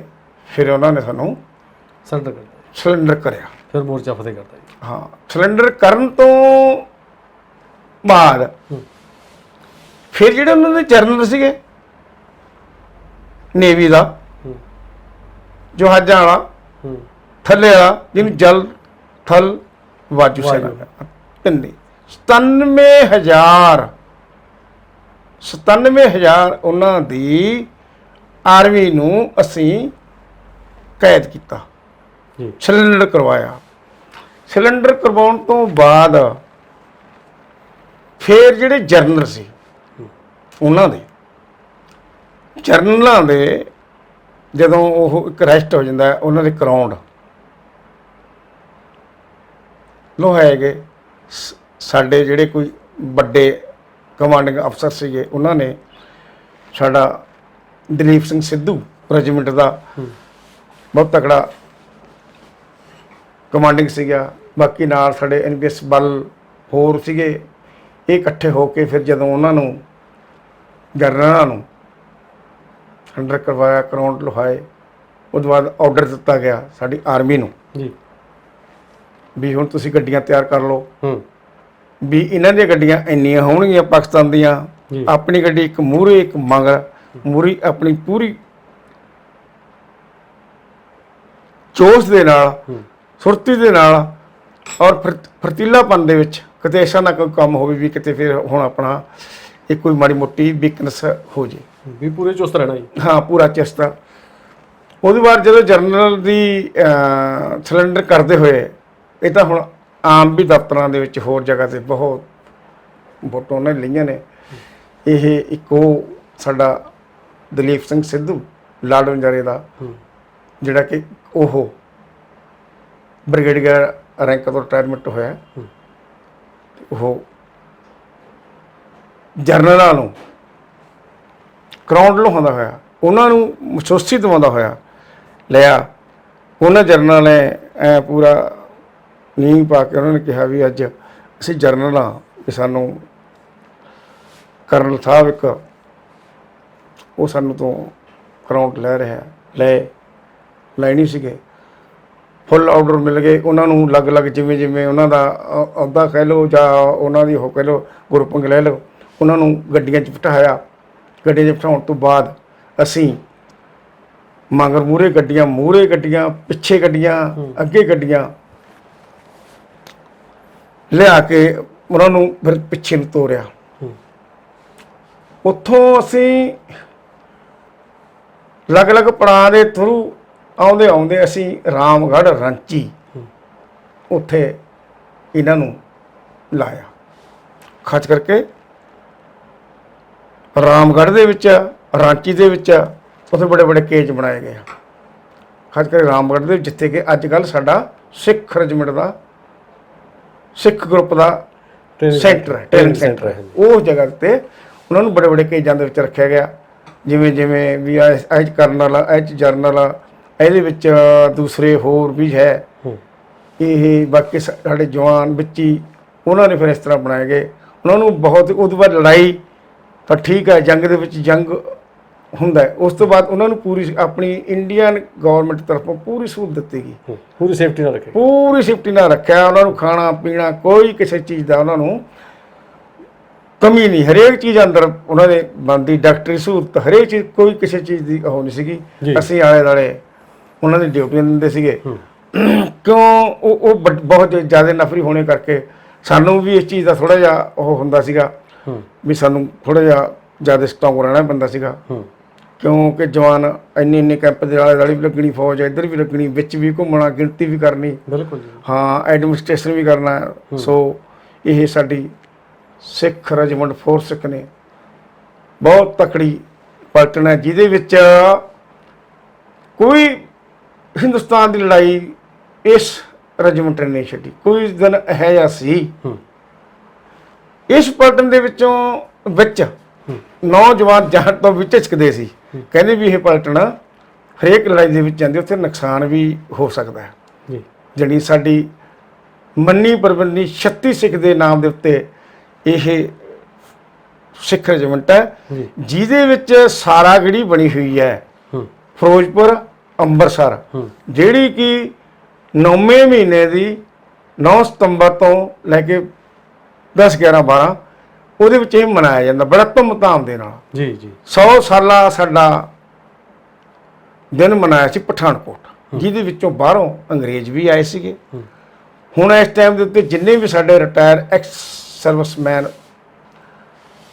ਅਹੁਦੇਦਾਰ ਕਹਿ ਲਓ, ਹੋਰ ਨੇੜੇ ਸਭ ਉੱਥੇ ਹਾਜ਼ਰ ਹੁੰਦੇ ਨੇ। 3 ਦਿਨ ਸਾਰਾ ਕੁਛ ਵੈਲਫੇਅਰ ਚੱਲਦਾ ਹੈ, ਮਤਲਬ ਆਪਸ ਵਿੱਚ ਵਟਾਂਦਰੇ ਹੁੰਦੇ ਨੇ ਵੀ ਹਾਂ, ਸੁੱਖ ਸੁੱਖ ਦੇ ਸਭ ਇੱਕ ਦੂਜੇ ਨੂੰ ਮਿਲਦੇ ਆ। ਤੇ ਉਹਦੇ ਵਿੱਚ ਇੱਕ ਇਹ ਜਿਹੜੀ 36 ਸਿੱਖ ਦੀ ਯੋਧੇ ਨੇ ਲੜਾਈ ਲੜੀ ਸੀਗੀ, 22 ਜਵਾਨਾਂ ਨੇ, ਮਤਲਬ ਹਜ਼ਾਰਾਂ ਹੀ ਕਵਾਲੀ ਜਿਹੜੇ ਨੇ ਮਾਰੇ ਸੀ, ਉਹਨਾਂ ਦੀ ਇੱਕ ਪਿਕਚਰ ਵੀ ਬਹੁਤ ਤਕੜੀ ਬਣੀ ਹੈ, ਰੀਚ ਹੋਈ ਹੈ। 2 ਸਾਲ ਹੋ ਗਏ, ਜਿਹੜੀ ਕਿ ਜਿਹਦੇ ਬੰਦੇ ਨੇ ਦੇਖੀ ਹੈ ਉਹਨਾਂ ਨੂੰ ਇਹ ਪਤਾ ਲੱਗਦਾ ਵੀ ਹਾਂ 36 ਸਿੱਖ ਹੈ। ਬਹੁਤ ਤਕੜੀ, ਰੋਮਟਾ ਖੜਾ ਹੋ ਜਾਂਦਾ ਦੇਖ ਕੇ ਹਰੇਕ ਨੂੰ। ਹਾਂ, ਤੇ ਉਹਦੇ ਵਿੱਚ ਫਿਰ ਸਾਡਾ ਵੀ ਦਰਬਾਰ ਵੀ ਉਦੋਂ ਬਾਅਦ ਪਿਕਚਰ ਤੋਂ ਲਾਸਟ ਵਾਲੇ ਦਿਨ ਸਾਡਾ ਦਰਬਾਰ ਲੱਗਦਾ ਹੈ। ਅਸੀਂ ਵੀ ਆਪਣੇ ਖਿਆਲ ਦੱਸਦੇ ਹਾਂ ਵੀ ਭਾਈ ਉਸ ਟਾਈਮ ਦੇ ਉੱਤੇ ਆਹ ਹੋਇਆ, ਉਸ ਟਾਈਮ ਦੇ ਉੱਤੇ ਆਹ ਹੋਇਆ। ਜਿਹੜੇ ਨਵੇਂ ਸਾਡੇ 36 ਸਿੱਖ ਦੇ ਜਵਾਨ ਮਤਲਬ ਉਹਨਾਂ ਨੂੰ ਜਿਹੜੀਆਂ ਪੁਰਾਣੀਆਂ ਗੱਲਾਂ ਬਾਤਾਂ ਨੇ ਜਾਂ ਤੁਹਾਡਾ ਤਜਰਬਾ ਹੈ ਉਹਨਾਂ ਨਾਲ ਸਾਂਝਾ ਕਰਦੇ ਹਾਂ, ਉਹਨਾਂ ਨਾਲ ਸਾਂਝਾ ਸੀ। ਜਿਹੜਾ ਕੋਈ ਪੁਰਾਣਾ ਤਜਰਬਾ ਹੈ ਕਿਸੇ ਪ੍ਰਕਾਰ ਦਾ ਵੀ, ਉਹਨਾਂ ਨਾਲ ਅਸੀਂ ਸਾਂਝਾ ਕਰਦੇ ਹਾਂ। ਉਹਨਾਂ ਨੂੰ ਮੋਟੀਵੇਸ਼ਨ ਵੀ ਕਰਦੇ ਹਾਂ ਵੀ ਬੇਟਾ ਇੱਕ ਬਹੁਤ ਤਕੜੀ ਪਲਟਨ ਹੈ, ਇਹਦੇ ਦਾ ਮਤਲਬ ਬਿਲਕੁਲ ਬੜੇ ਬੜੇ ਨਾਂ ਨੇ, ਇਹਦੇ ਵਿੱਚ ਤਕੜੇ ਤਕੜੇ ਪਲੇਅਰ ਨੇ, ਇਹਦੇ ਵਿੱਚ ਕੋਈ ਮਤਲਬ ਚੋਟੀ ਦੇ ਹਰੇਕ ਬੰਦੇ ਨੇ ਵੀ ਕਿਸੇ ਚੀਜ਼ ਦੀ ਇਹ ਕਮੀ ਨਹੀਂ। ਹਾਂ। ਤੇ ਗੱਲ ਕਰੀਏ ਫੌਜ ਸਾਹਿਬ, ਤੁਹਾਡੇ ਪਰਿਵਾਰ ਦੇ ਵਿੱਚ ਤੁਸੀਂ ਕਿੰਨੇ ਭਰਾ ਜੀ? ਪਰਿਵਾਰ ਦੇ ਵਿੱਚ ਅਸੀਂ 5 ਭਰਾ ਸੀਗੇ। ਇੱਕ ਸਾਡਾ ਭਰਾ 2000 ਦੇ ਵਿੱਚ ਐਕਸਪਾਇਰ ਹੋ ਗਿਆ ਸੀ, ਅਵਤਾਰ ਸਿੰਘ ਨਾਮ ਦਾ ਜੀ। ਬਾਕੀ ਹੁਣ ਇਸ ਟਾਈਮ ਦੇ ਅਸੀਂ 4 ਭਰਾ ਕਾਇਮ ਆ। ਇੱਕ ਮੇਰਾ ਭਰਾ ਮੇਰੇ ਤੋਂ ਵੱਡਾ ਹੈ, ਉਹ ਅੰਮ੍ਰਿਤਸਰ ਬਿਆਸ ਰਹਿ ਰਿਹਾ। ਇੱਕ ਛੋਟਾ ਹੈ ਜਿਹੜਾ ਭਰਾ, ਇੱਥੇ ਅਸੀਂ ਖੇਤੀਬਾੜੀ ਕਰਦੇ ਹਾਂ। ਤੇ ਇੱਕ ਸਾਡਾ ਸੀਗਾ ਮਤਲਬ ਆਰਮੀ ਦੇ ਵਿੱਚ ਤੁਸੀਂ ਇਕੱਲੇ ਸੀ? ਹਾਂ, ਆਰਮੀ ਦੇ ਵਿੱਚ ਨਾ 2 ਵੱਡਾ ਭਰਾ ਵੀ ਸੀ ਮੇਰਾ ਆਰਮੀ ਦੇ ਵਿੱਚ ਜੀ। ਹਾਂ, ਗੁਰਚਰਨ ਸਿੰਘ। ਤੇ ਉਹ ਆਰਮੀ ਦੇ ਵਿੱਚ ਸੀ। ਉਹ ਤੋਂ ਬਾਅਦ ਉਹਨੇ ਬੈਂਕ 'ਚ ਨੌਕਰੀ ਕਰੀ। ਜੀ ਜੀ। ਹਾਂ, ਉੱਥੋਂ ਵੀ ਰਿਟਾਇਰਮੈਂਟ ਹੋ ਗਿਆ ਉਹ। ਤੇ ਉਹਦੇ 2 ਬੱਚੇ ਨੇ, ਲੜਕਾ ਤੇ ਲੜਕੀ। ਤੇ ਹੁਣ ਆਪਾਂ ਆਈਏ ਤੁਹਾਡੀ ਜਿਹੜੀ ਸਪੋਰਟਸਮੈਨ ਵਾਲੀ ਕਹਾਣੀ ਹੈ। ਹਾਂਜੀ। ਜਿਹੜੇ ਤੁਸੀਂ ਉੱਚੀਆਂ ਪਹਾੜਾਂ ਤੇ ਪਹਾੜੀਆਂ ਤੇ ਚੜ੍ਹਨ ਦੇ ਜਿਹੜੇ ਤੁਹਾਡੇ ਰਿਕਾਰਡ ਨੇ, ਉਹ ਕਿਵੇਂ ਕਿਵੇਂ ਰਹੇ ਨੇ, ਕਿੱਥੇ ਕਿੱਥੇ ਰਹੇ ਨੇ, ਕੀ ਕੀ ਪ੍ਰਾਪਤੀਆਂ ਨੇ ਜਿਹੜੀਆਂ ਤੁਹਾਡੀਆਂ ਰਹੀਆਂ ਨੇ, ਕਿਵੇਂ ਇਹਦੀ ਨਾਲ ਸ਼ੁਰੂਆਤ ਸੀ, ਚੱਲਦੀ ਰਹੀ ਹੈ? ਇਹ ਜੀ ਧਰਮ ਸਿੰਘ, ਮੈਂ ਆਪਣੀ ਪਲਟਨ ਦੇ ਵਿੱਚ ਕ੍ਰਾਸ ਕੰਟਰੀ ਕਰਦਾ ਹੁੰਦਾ ਸੀ। ਜਿਹਨੂੰ ਕ੍ਰਾਸ ਕੰਟਰੀ ਦਾ ਮਤਲਬ ਟੁੱਟੀ ਭੱਜੀ ਜਗ੍ਹਾ 18 ਕਿਲੋਮੀਟਰ ਹੁੰਦੀ ਹੈ, ਉਹਨੂੰ ਭੱਜਿਆ ਕਰਦੇ ਸੀ। ਉਹ ਆਮ ਬ੍ਰਿਗੇਡਾਂ ਦੀ ਟੀਮਾਂ ਦੇ ਮੁਕਾਬਲੇ ਹੋਇਆ ਕਰਦੇ ਸੀ। ਉਹਨਾਂ ਦੇ ਵਿੱਚ ਬਹੁਤ ਵਧੀਆ, ਬਹੁਤ ਹੀ ਅੱਛੇ ਨੰਬਰ ਬਣ ਪੈਂਦੇ ਸੀ। ਤਕਰੀਬਨ ਅਸੀਂ ਕਮਾਂਡ ਤੱਕ ਤਾਂ ਸਾਡੀ ਫੋਰਸ ਦੀ ਪਲਟਨ ਜਾਂਦੀ ਸੀ। ਗਾਂ ਸਰਪਰ ਜਾ ਕੇ ਥੋੜ੍ਹੇ ਛਾਂਟੀ ਹੋਣੀ ਸ਼ੁਰੂ ਹੋ ਜਾਂਦੀ ਸੀ। ਕਮਾਂਡ ਤੱਕ ਤਾਂ ਅਸੀਂ ਜਾਣੀਆਂ ਕ੍ਰਾਸ ਕੰਟਰੀ ਕਰਦੇ ਸੀ, ਕੋਈ ਸ਼ੱਕ ਨਹੀਂ। ਉਹਦੇ ਵਿੱਚ ਹੀ ਕ੍ਰਾਸ ਕੰਟਰੀ ਜਦੋਂ 2-4-5 ਮਹੀਨੇ ਹੁੰਦੀ ਹੈ, ਉਸ ਤੋਂ ਬਾਅਦ ਮੈਂ ਮੈਰਾਥਨ ਰੇਸ ਵੀ ਕਰਦਾ ਹੁੰਦਾ ਸੀ। 26 ਮੀਲ ਜਿਹਨੂੰ ਆਪਾਂ ਕਹਿ ਦਿੰਦੇ ਹਾਂ, ਉਹ ਕਰਦੇ ਰਹੇ। ਕੁਛ ਸਮਾਂ ਇਹੋ ਜਿਹਾ ਆਇਆ, ਮੈਨੂੰ ਗੁਲਮਾਰਗ, ਕਸ਼ਮੀਰ ਦੀਆਂ ਪਹਾੜੀਆਂ ਦੇ ਵਿੱਚ ਗੁਲਮਾਰਗ, ਖਿਲਣਮਾਰਗ, ਤੰਗਮਾਰਗ ਵਗੈਰਾ ਉਹਦੇ ਨਾਂ 'ਤੇ ਮਸ਼ਹੂਰ ਹੈ। ਉੱਥੇ ਇੱਕ ਸਕੂਲ ਹੈ। ਉਸ ਸਕੂਲ ਦੇ ਵਿੱਚ ਮੈਨੂੰ ਕੋਰਸ ਨੂੰ ਪਾਇਆ ਗਿਆ ਪਲਟਨ ਤਰਫੋਂ। ਮੈਂ ਗਿਆ ਉੱਥੇ, ਬਹੁਤ ਹੀ ਤਕੜਾ ਹਾਰਡ, ਜਿੰਨਾ ਵੀ ਕਹਦੀ ਉਹਨਾਂ ਹਾਰਡ ਹੈ। ਬਹੁਤ ਬੰਦੇ ਕੋਰਸ ਕਰਨ ਨੂੰ ਤੋਂ ਝਿਜਕਦੇ ਨੇ, ਜਵਾਬ ਵੀ ਦੇ ਦਿੰਦੇ ਨੇ, ਪਰ ਚਲੋ ਉਹਨਾਂ ਗੱਲਾਂ ਛੱਡੋ। ਜਿਹੜੀ ਮੈਂ ਉੱਥੇ ਕੋਰਸ ਕਰਨਾ ਸ਼ੁਰੂ ਕੀਤਾ ਜੀ। ਅੱਜ ਕੁਛ ਕੱਲ੍ਹ ਕੁਛ ਸਮਾਂ ਦਾ ਪਾ ਕੇ ਕੁਛ ਮਿਹਨਤ ਕਰਦੇ ਸੀ, ਕੁਛ ਕੰਮ ਆਪਣਾ ਹਰੇਕ ਸ਼ੌਂਕ ਦੇ ਨਾਲ ਡਰ ਕੇ ਜਾਣੀ ਕਰਦੇ ਸੀਗੇ। ਉਹਦੇ ਵਿੱਚ ਕਾਮਯਾਬੀ ਮੈਨੂੰ ਮਿਲਦੀ ਰਹੀ। ਕਾਮਯਾਬੀ ਵੀ ਕੀ ਮਿਲੀ, ਜਾਣੀ ਮੈਂ ਜਦੋਂ ਲਾਸਟ ਮੇਰਾ ਵਧੀਆ ਆਈ ਰਿਜ਼ਲਟ, ਜਿਹੜੇ ਆਈ ਕਹਿੰਦੇ ਨੇ ਇੰਸਟ੍ਰਕਟਰ ਮਾਰਕ, ਉਹ ਮੇਰਾ ਰਿਜ਼ਲਟ ਆਇਆ। ਬਹੁਤ ਜਦੋਂ ਮੈਂ ਵਾਪਸ ਪਲਟਨ ਦੇ ਵਿੱਚ ਆਇਆ, ਬੜੀ ਇੱਜ਼ਤ ਸਤਿਕਾਰ ਹੋਈ, ਬਹੁਤ ਵਧੀਆ ਜਾਣੀ ਮੇਰਾ ਨਾਂ ਹੋਇਆ। ਕਿਉਂਕਿ ਤਾਂ ਹੋਈ, ਮੇਰੇ ਤੋਂ ਪਹਿਲਾਂ ਇੱਕ ਬੰਦਾ ਇੱਕ ਕੋਰਸ ਕਰਕੇ ਆਇਆ ਸੀ, ਉਹ ਇਸ ਕੋਰਸ ਦੇ ਵਿੱਚੋਂ ਫੇਲ ਹੋ ਗਿਆ ਸੀ। ਜੀ। ਕਿਹੜਾ ਸੀ ਇਹ? ਕਾਹਦਾ ਸੀ ਕੋਰਸ? ਕਾਹਦਾ ਸੀ? ਮਾਊਂਟੇਨੀਅਰ ਦਾ ਕੋਰਸ ਸੀ, ਗੁਲਮਾਰਗ ਮਾਊਂਟੇਨੀਅਰ। ਇਹੀ ਕੋਰਸ ਸੀ। ਉਹਦੇ ਵਿੱਚ 2 ਵੀ ਹੁੰਦੇ ਨੇ, ਇੱਕ ਬੈਂਟਰ ਦਾ ਹੁੰਦਾ, ਸਕਾਈਟਿੰਗ ਦਾ, ਇੱਕ ਮਾਊਂਟੇਨੀਅਰ ਹੁੰਦਾ। ਇਹ ਜੀ ਗਰਮੀ ਚੱਲਦਾ ਜਿਹੜਾ ਮਾਊਂਟੇਨ ਦਾ, ਜਿਹੜਾ ਬੈਂਟਰ ਦਾ ਉਹ ਚੱਲਦਾ ਬੈਂਟਰ ਸੀਜ਼ਨ ਦੇ ਵਿੱਚ, ਜਨਵਰੀ ਤੋਂ ਲੈ ਕੇ ਫਰਵਰੀ ਮਾਰਚ, ਲਾਸਟ 31 ਮਾਰਚ ਤੋਂ ਬਾਅਦ ਉਹ ਫਿਨਿਸ਼ ਹੁੰਦਾ। ਉਹ ਕੋਰਸ 3 ਮਹੀਨੇ ਚੱਲਦਾ। ਉਹਦੇ ਵਿੱਚ ਹੀ ਲੜਕੇ ਲੜਕੀਆਂ ਦਾ, ਜਵਾਨਾਂ ਦਾ, ਆਰਮੀ ਦੇ ਬਹੁਤ ਬੜੇ ਮਸ਼ਹੂਰ ਬੰਦਿਆਂ ਦਾ ਉੱਥੇ ਉਹ ਕੋਰਸ ਚੱਲਦੇ ਨੇ। ਹਾਂਜੀ। ਉਹਦੇ ਵਿੱਚ ਪਾਇਆ ਮੈਨੂੰ, ਉਹਦੇ ਵਿੱਚ ਬਹੁਤ ਤਕੜਾ ਰਿਜ਼ਲਟ ਆਇਆ ਮੇਰਾ। ਫਿਰ ਦੁਬਾਰਾ ਮੈਨੂੰ ਫਿਰ ਐਡਵਾਂਸ ਕੋਰਸ ਨੂੰ ਮੇਰੀ ਦੁਬਾਰਾ ਉੱਧਰੋਂ ਆਈ ਗੁਲਮਾਰਗ ਤਰਫੋਂ ਵੀ ਇਹਨੂੰ ਭੇਜੋ ਐਡਵਾਂਸ ਦੇ ਵਿੱਚ। ਮੈਂ ਦੁਬਾਰਾ ਫਿਰ ਪਲਟਨ ਨੇ ਉੱਥੇ ਭੇਜਿਆ। ਮੈਂ ਐਡਵਾਂਸ ਕੋਰਸ ਕੀਤਾ। ਐਡਵਾਂਸ ਕੋਰਸ ਦੇ ਵਿੱਚ ਤਾਂ ਬਹੁਤ ਵਧੀਆ ਫਿਰ ਮੇਰੇ ਰਿਜ਼ਲਟ ਪ੍ਰਾਪਤ ਮੈਨੂੰ ਹੋਈ। ਬੜੀ ਇੱਜ਼ਤ ਸਤਿਕਾਰ ਹੋਈ, ਉੱਥੇ ਵੀ ਹੋਈ ਵੀ ਇਹ ਬੰਦਾ ਅੱਗੇ ਵਧੂ ਹੈ। ਪਲਟਨ ਦੇ ਵਿੱਚ ਵੀ ਹੈ ਬਹੁਤ ਤਕੜਾ ਮੇਰਾ ਪਲਟਨ ਤਰਫੋਂ ਬਹੁਤ ਵੱਡਾ ਉੱਚਾ ਨਾਮ ਹੋਇਆ। ਮੈਨੂੰ ਕੋਈ CO ਸਾਹਿਬ ਮਹੀਨੇ ਬਾਅਦ ਦਰਬਾਰ ਲੈਂਦੇ ਨੇ। ਉਹਦੇ ਵਿੱਚ ਦੁੱਖ ਸੁੱਖ ਦੀਆਂ ਹੋਰ ਗੱਲਾਂ ਨਵੀਆਂ ਤਾਜ਼ੀਆਂ, ਕਿਸੇ ਨੂੰ ਹੋਣਾ ਮੋਟੀਵੇਸ਼ਨ ਵੀ ਕਰਨਾ ਹੈ। ਉਹਦੇ ਵਿੱਚ ਛੋਟਾ ਮੋਟਾ ਮੈਨੂੰ ਇਨਾਮ ਦਿਆ ਕਰਦੇ ਸੀ ਜੀ।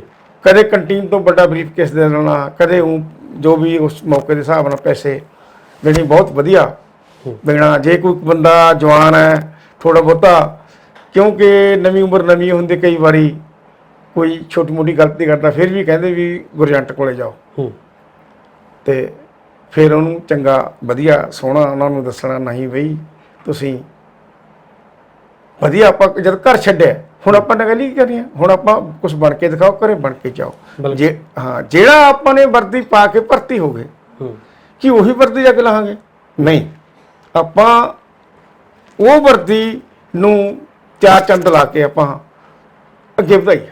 ਬਿਲਕੁਲ। ਤੇ ਫਿਰ ਪ੍ਰਾਪਤੀਆਂ ਕੀ ਕੀ ਰਹੀਆਂ ਨੇ, ਕਿਹੜੀਆਂ ਨੇ ਜਿਹੜੀਆਂ ਤੁਸੀਂ ਚੜਾਈਆਂ ਚੜੀਆਂ? ਹਾਂਜੀ, ਉਸ ਤੋਂ ਬਾਅਦ ਫਿਰ ਜਦੋਂ ਮੈਂ ਇੱਥੋਂ ਜੀ ਮੇਰੀ ਪੋਸਟਿੰਗ ਆ ਗਈ, ਜੇ ਕੁਛ 2 ਹੋਰ ਰਹਿੰਦੇ ਨੇ, ਚਲੋ ਮੈਂ ਉਹ ਤੋਂ ਬਾਅਦ 2 ਬੈਂਟਰ ਦੇ ਕੀਤੇ ਜੀ। ਉਹ ਤੋਂ ਬਾਅਦ ਬੈਂਟਰ ਤੋਂ ਬਾਅਦ ਫਿਰ ਮੇਰੀ ਪੋਸਟਿੰਗ ਉਸ ਸਕੂਲ 'ਚ ਹੋ ਗਈ, ਬਸਤਾ ਵੀ ਇੰਸਟ੍ਰਕਟਰ ਹੈ। ਉੱਥੋਂ ਫਿਰ ਜਦੋਂ ਇੰਸਟ੍ਰਕਟਰ ਦੇ ਨਾਂ ਤੇ ਤਕੜਾ ਚੱਲ ਬੰਦਾ ਹੈ, ਇਸ ਤਰ੍ਹਾਂ ਕਰਕੇ ਸਾਡਾ ਇੱਕ ਆਰਮੀ ਐਕਸਪੀਡੀਸ਼ਨ ਨਿਕਲਿਆ ਨੁਨਕੁਨ, ਉਹਦੇ ਵਿੱਚ ਜੀ। ਉਹ ਨੁਨਕੁਨ ਨੂੰ ਜਦੋਂ ਐਕਸਪੀਡੀ ਤੁਰਿਆ ਸੀ, ਮਚੋਈ ਬੀਜ ਦੀ ਗਾਹਾਂ ਦਰਾਜ ਕਾਰਗਿਲ ਵਗੈਰਾ ਕਿਤੇ ਨੂੰ ਗਾਹਾਂ ਉੱਪਰ ਨੂੰ ਗਏ, ਬੜੀ ਹੌਸਲੇ ਦੇ ਨਾਲ, ਬੜੇ ਕਾਮਯਾਬੀ ਦੇ ਨਾਲ, ਬਹੁਤ ਸੋਹਣਾ ਸਾਡਾ ਐਕਸਪੀਡੀਸ਼ਨ ਵਧੀਆ ਹੋਇਆ, ਬਹੁਤ ਹੀ ਵਧੀਆ ਹੋਇਆ ਜੀ। ਸਾਡੀ ਬੜੀ ਪਲਟਨ ਦੇ ਵਿੱਚ ਪਤਾ ਲੱਗਿਆ ਹੈ, ਤੇ ਪਲਟਨ ਨੇ ਵੀ ਉਸ ਟਾਈਮ ਦੇ ਉੱਤੇ ਮੌਕੇ ਦੇ ਹਿਸਾਬ ਨਾਲ ਮੈਨੂੰ ਰਜਿਸਟਰੀ ਕਰਕੇ ਇਨਾਮ ਭੇਜਿਆ।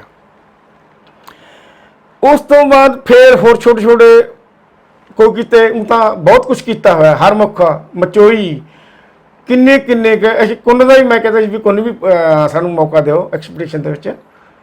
ਚਲੋ ਮੌਕੇ ਹਿਸਾਬ ਨਾਲ ਨਹੀਂ ਵੀ ਸਾਨੂੰ ਟਾਈਮ ਮਿਲਿਆ।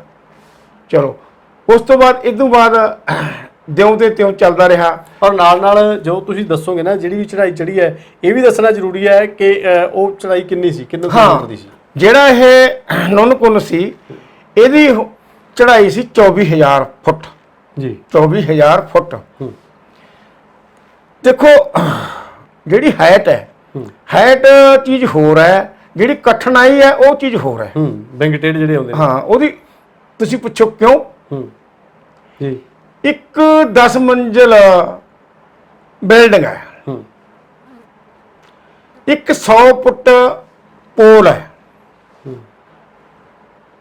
ਪੋਲ ਤਾਂ 100 ਫੁੱਟ ਹੀ ਹੈ। ਜਿਹੜੀ 10 ਮੰਜ਼ਿਲੀ ਬਿਲਡਿੰਗ ਹੌਲੀ ਹੌਲੀ ਕਰਦੇ ਕਰਦੇ ਉਹ 300 ਫੁੱਟ ਹੋ ਗਈ। ਉਹਦੀ ਹਾਈਟ ਜ਼ਿਆਦਾ ਹੈ ਕਿ ਪੋਲ ਦੀ ਹੈ? ਪੋਲ ਤਾਂ 100 ਫੁੱਟ ਹੀ ਰਹੇਗਾ ਨਾ। ਔਖਾ ਕਿਹੜਾ ਬਿਲਡਿੰਗ ਵਾਲਾ? ਪੋਲ ਕਿਉਂ ਸਿੱਧਾ ਹੈ, ਉਹਦੇ ਤਾਂ ਰਸਤੇ ਬਣੇ ਨੇ, ਬਿਲਡਿੰਗਾਂ ਤੇ ਮੋਟਰਸਾਈਕਲ ਵੀ ਜਾਂਦੇ, ਚੜ ਜਾਂਦੇ ਨੇ, ਲੈਫਟ ਵੀ ਜਾਂਦੀ ਹੈ ਜੀ। ਹਾਂ, ਲੈਫਟ ਵੀ ਜਾਂਦੇ। ਜਿਹੜੀ 100 ਕਹਿਣ ਦਾ ਮਤਲਬ ਜਿਹੜੀ ਇਹ ਮਸ਼ਹੂਰ ਚੋਟੀਆਂ ਨੇ, ਇਹ ਨਾਂ ਤੇ ਐਕਸਪੀਡੀਸ਼ਨ ਲੜਦੇ ਰਹਿੰਦੇ ਦੇਸ਼ਾਂ ਦੇ, ਹੋਰ ਦੇਸ਼ਾਂ ਦੇ ਮੁਕਾਬਲੇ ਹੁੰਦੇ ਨੇ। ਇਹ ਜਿਵੇਂ ਗਰਾਊਂਡ ਹੁੰਦੇ ਨੇ, ਇਹ ਮਿਣੇ ਚੋਟੀਆਂ ਹੁੰਦੇ ਨੇ, ਕਠਿਨਾਈ ਚੋਟੀਆਂ ਹੁੰਦੇ ਨੇ। ਇਹ ਨਹੀਂ ਹੁੰਦੇ ਵੀ ਆਮ ਪਹਾੜ ਹੈ। ਇਹ ਤਾਂ ਕਈ ਜਗ੍ਹਾ ਤੇ 18,000 17,000 ਤੱਕ ਆਮ ਗੱਡੀਆਂ ਵੀ ਜਾਂਦੀਆਂ ਨੇ, ਜਿਵੇਂ ਤਰੁੰਗਲਾ ਪਾਸ। ਉਹਨਾਂ ਦੇ ਨਰਮਲ ਤੌਰ ਤੇ ਉਹ ਇਸ ਹਿਸਾਬ ਨਾਲ ਕੱਢੀ ਹੋਈ ਸੜਕ, ਉਹ ਗਾਹਾਂ ਲੇਹ ਨੂੰ ਡਾਊਨ ਹੁੰਦੀ, ਆਪਣਾ ਮੀਕ ਨੂੰ ਹੁੰਦੀ ਹੈ। ਉਹ ਚੀਜ਼ ਹੋ ਰਿਹਾ, ਉਹ ਸੜਕ ਦੇ ਰਾਹੀਂ ਆ ਗਏ। ਅੱਛਾ, ਫਿਰ ਉਸ ਤੋਂ ਬਾਅਦ ਕੀ ਹੋਇਆ, ਐਂ ਚੱਲਦੇ ਰਹੇ ਸਾਡੇ ਹੋਰ ਐਕਸਪੀਰੀਅੰਸ ਛੋਟੇ ਕਦੇ ਕਿਤੇ ਵਾਗੇ ਪਲਟਨ ਗੁਲਮਾਰਗ ਸਕੂਲ ਤਰਫੋਂ, ਜਿਹੜਾ ਇਹ ਸਾਡਾ ਗੁਲਮਾਰਗ ਹੈ, ਅਸੀਂ ਤਹਾਂ ਚਲੇ ਗਏ ਇੱਧਰ ਨੂੰ ਪੀਰ ਪੰਜਨ ਕਿਤੇ ਕਿਧਰੇ ਚਲੇ ਗਏ। ਫਿਰ ਸਾਡਾ ਨੰਬਰ ਆਇਆ ਵੀ ਇੱਕ ਐਕਸਪੀਡੀਸ਼ਨ ਹੈ। ਕਿਹੜਾ ਜੀ? ਕਹਿੰਦੇ ਜੀ ਕੈਨੇਡਾ ਨਾਲ ਸਕੇਟਿੰਗ ਦਾ ਐਕਸਪੀਡੀਸ਼ਨ ਹੈ ਜੀ। ਹਾਂ, ਉਹਦੇ ਵਿੱਚ ਕਿਹੜੇ ਤਕੜੇ ਬੰਦੇ ਬਣੀ, ਸਾਨੂੰ 2-3 ਮੁੰਡਿਆਂ ਨੂੰ ਸਾਨੂੰ ਮੌਕਾ ਮਿਲਿਆ ਉਹਦੇ ਵਿੱਚ ਸਕੇਟਿੰਗ ਦੇ ਵਿੱਚ। ਉਹਦੇ ਵਿੱਚ ਕ੍ਰਾਸ ਕੰਟਰੀ ਸੀ, ਕ੍ਰਾਸ ਕੰਟਰੀ ਜੀ ਵਿੱਚ ਜਾ ਕੇ ਉਹਦੇ ਸਕੇਟਿੰਗ ਕਰਨੀ ਸੀ। ਹੁਣ ਤਾਂ ਇਹਦੇ ਇਵੈਂਟ ਬਹੁਤ ਹੁੰਦੇ ਨੇ, ਇਹਦੇ ਸਿੱਕੀ ਦੇ ਇਹਦੇ 18 ਇਵੈਂਟ ਹੁੰਦੇ ਨੇ, ਜੀ ਕ੍ਰਾਸ ਕੰਟਰੀ ਦਾ ਸਾਨੂੰ ਇਹ ਇਵੈਂਟ ਦਾ ਸਾਨੂੰ ਪਾਰਟਿਸਿਪੇਟ ਕਰਨ ਦਾ ਮੌਕਾ ਮਿਲਿਆ। ਜੀ ਉਹਦੇ ਵਿੱਚ ਬੰਦੇ ਤਾਂ ਕੈਨੇਡਾ ਦੇ ਆਏ, ਇੱਕ ਸਾਡਾ ਇੰਡੀਆ ਦਾ ਸੁਸ਼ੀਲ ਕੁਮਾਰ ਉਹ ਆਇਆ। ਉਸ ਟਾਈਮ ਤੋਂ CHM ਸੀ ਤੇ ਅਸੀਂ ਪਾਰਟਿਸਿਪੇਟ ਕੀਤੀ। ਸਾਡਾ ਨੇੜੇ ਤਾਂ ਨੰਬਰ ਲੱਗ ਗਿਆ ਪਰ ਨੰਬਰਾਂ ਦੇ ਵਿੱਚ ਨਹੀਂ ਸੀ। ਨੰਬਰ ਨੇੜੇ ਲੱਗ ਗਿਆ ਸੀਗਾ ਪਰ ਨੰਬਰਾਂ ਦੇ ਵਿੱਚ ਨਹੀਂ। ਉਹਦੇ ਵਿੱਚ ਅਸੀਂ ਇਹ ਕੀਤਾ। ਫਿਰ ਸੰਬਰ ਦਾ ਮੌਕਾ ਅਸੀਂ ਆਇਆ, ਉਹਦੇ ਵਿੱਚ ਫਿਰ ਐਕਸੀਬਿਸ਼ਨ ਦਾ ਨਾਂ ਹੋਇਆ। ਕਹਿੰਦੇ ਜੀ ਇੱਕ ਐਕਸੀਬਿਸ਼ਨ ਇੱਥੇ ਜਾਣਾ ਹੈ, ਕਿ ਪਰਬਤ ਦੇ ਵਿੱਚ, ਮੈਂ ਭੁੱਲ ਗਿਆ, ਮਾਊਂਟ ਐਵਰੈਸਟ ਵਿੱਚ। ਮਾਊਂਟ ਐਵਰੈਸਟ ਵਿੱਚ ਉਹਦੇ ਵਿੱਚ ਫਿਰ ਮੇਰਾ ਨੰਬਰ ਆਇਆ ਤੇ ਉਧਰੋਂ ਆਰਡਰ ਇਹ ਹੋਇਆ ਆਪਣੇ ਦੇਸ਼ ਤਰਫੋਂ ਵੀ ਹਿੰਦੁਸਤਾਨ ਦੀ ਕੋਈ ਬੱਚੀ, ਕੋਈ ਲੜਕੀ ਨਹੀਂ ਅਜੇ ਤੱਕ ਚੜੀ, ਪਰਬਤ ਹੋਈ ਨਹੀਂ ਬਣੀ।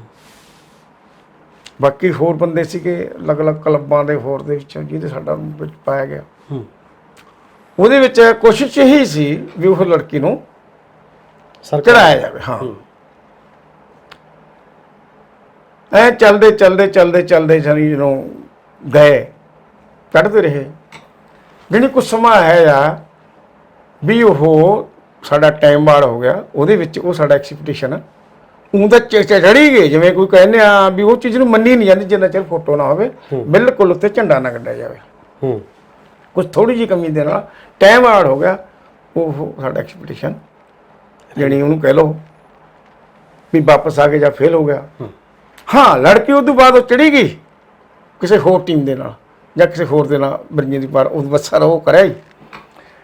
ਅੱਛਾ, ਉਹ ਤੋਂ ਬਾਅਦ ਫਿਰ ਕੀ ਹੋਇਆ, ਮੇਰਾ ਪੋਸਟਿੰਗ ਆ ਗਈ ਦੁਬਾਰਾ ਮੁੜ ਕੇ ਪਲਟਨ ਦੇ ਵਿੱਚ।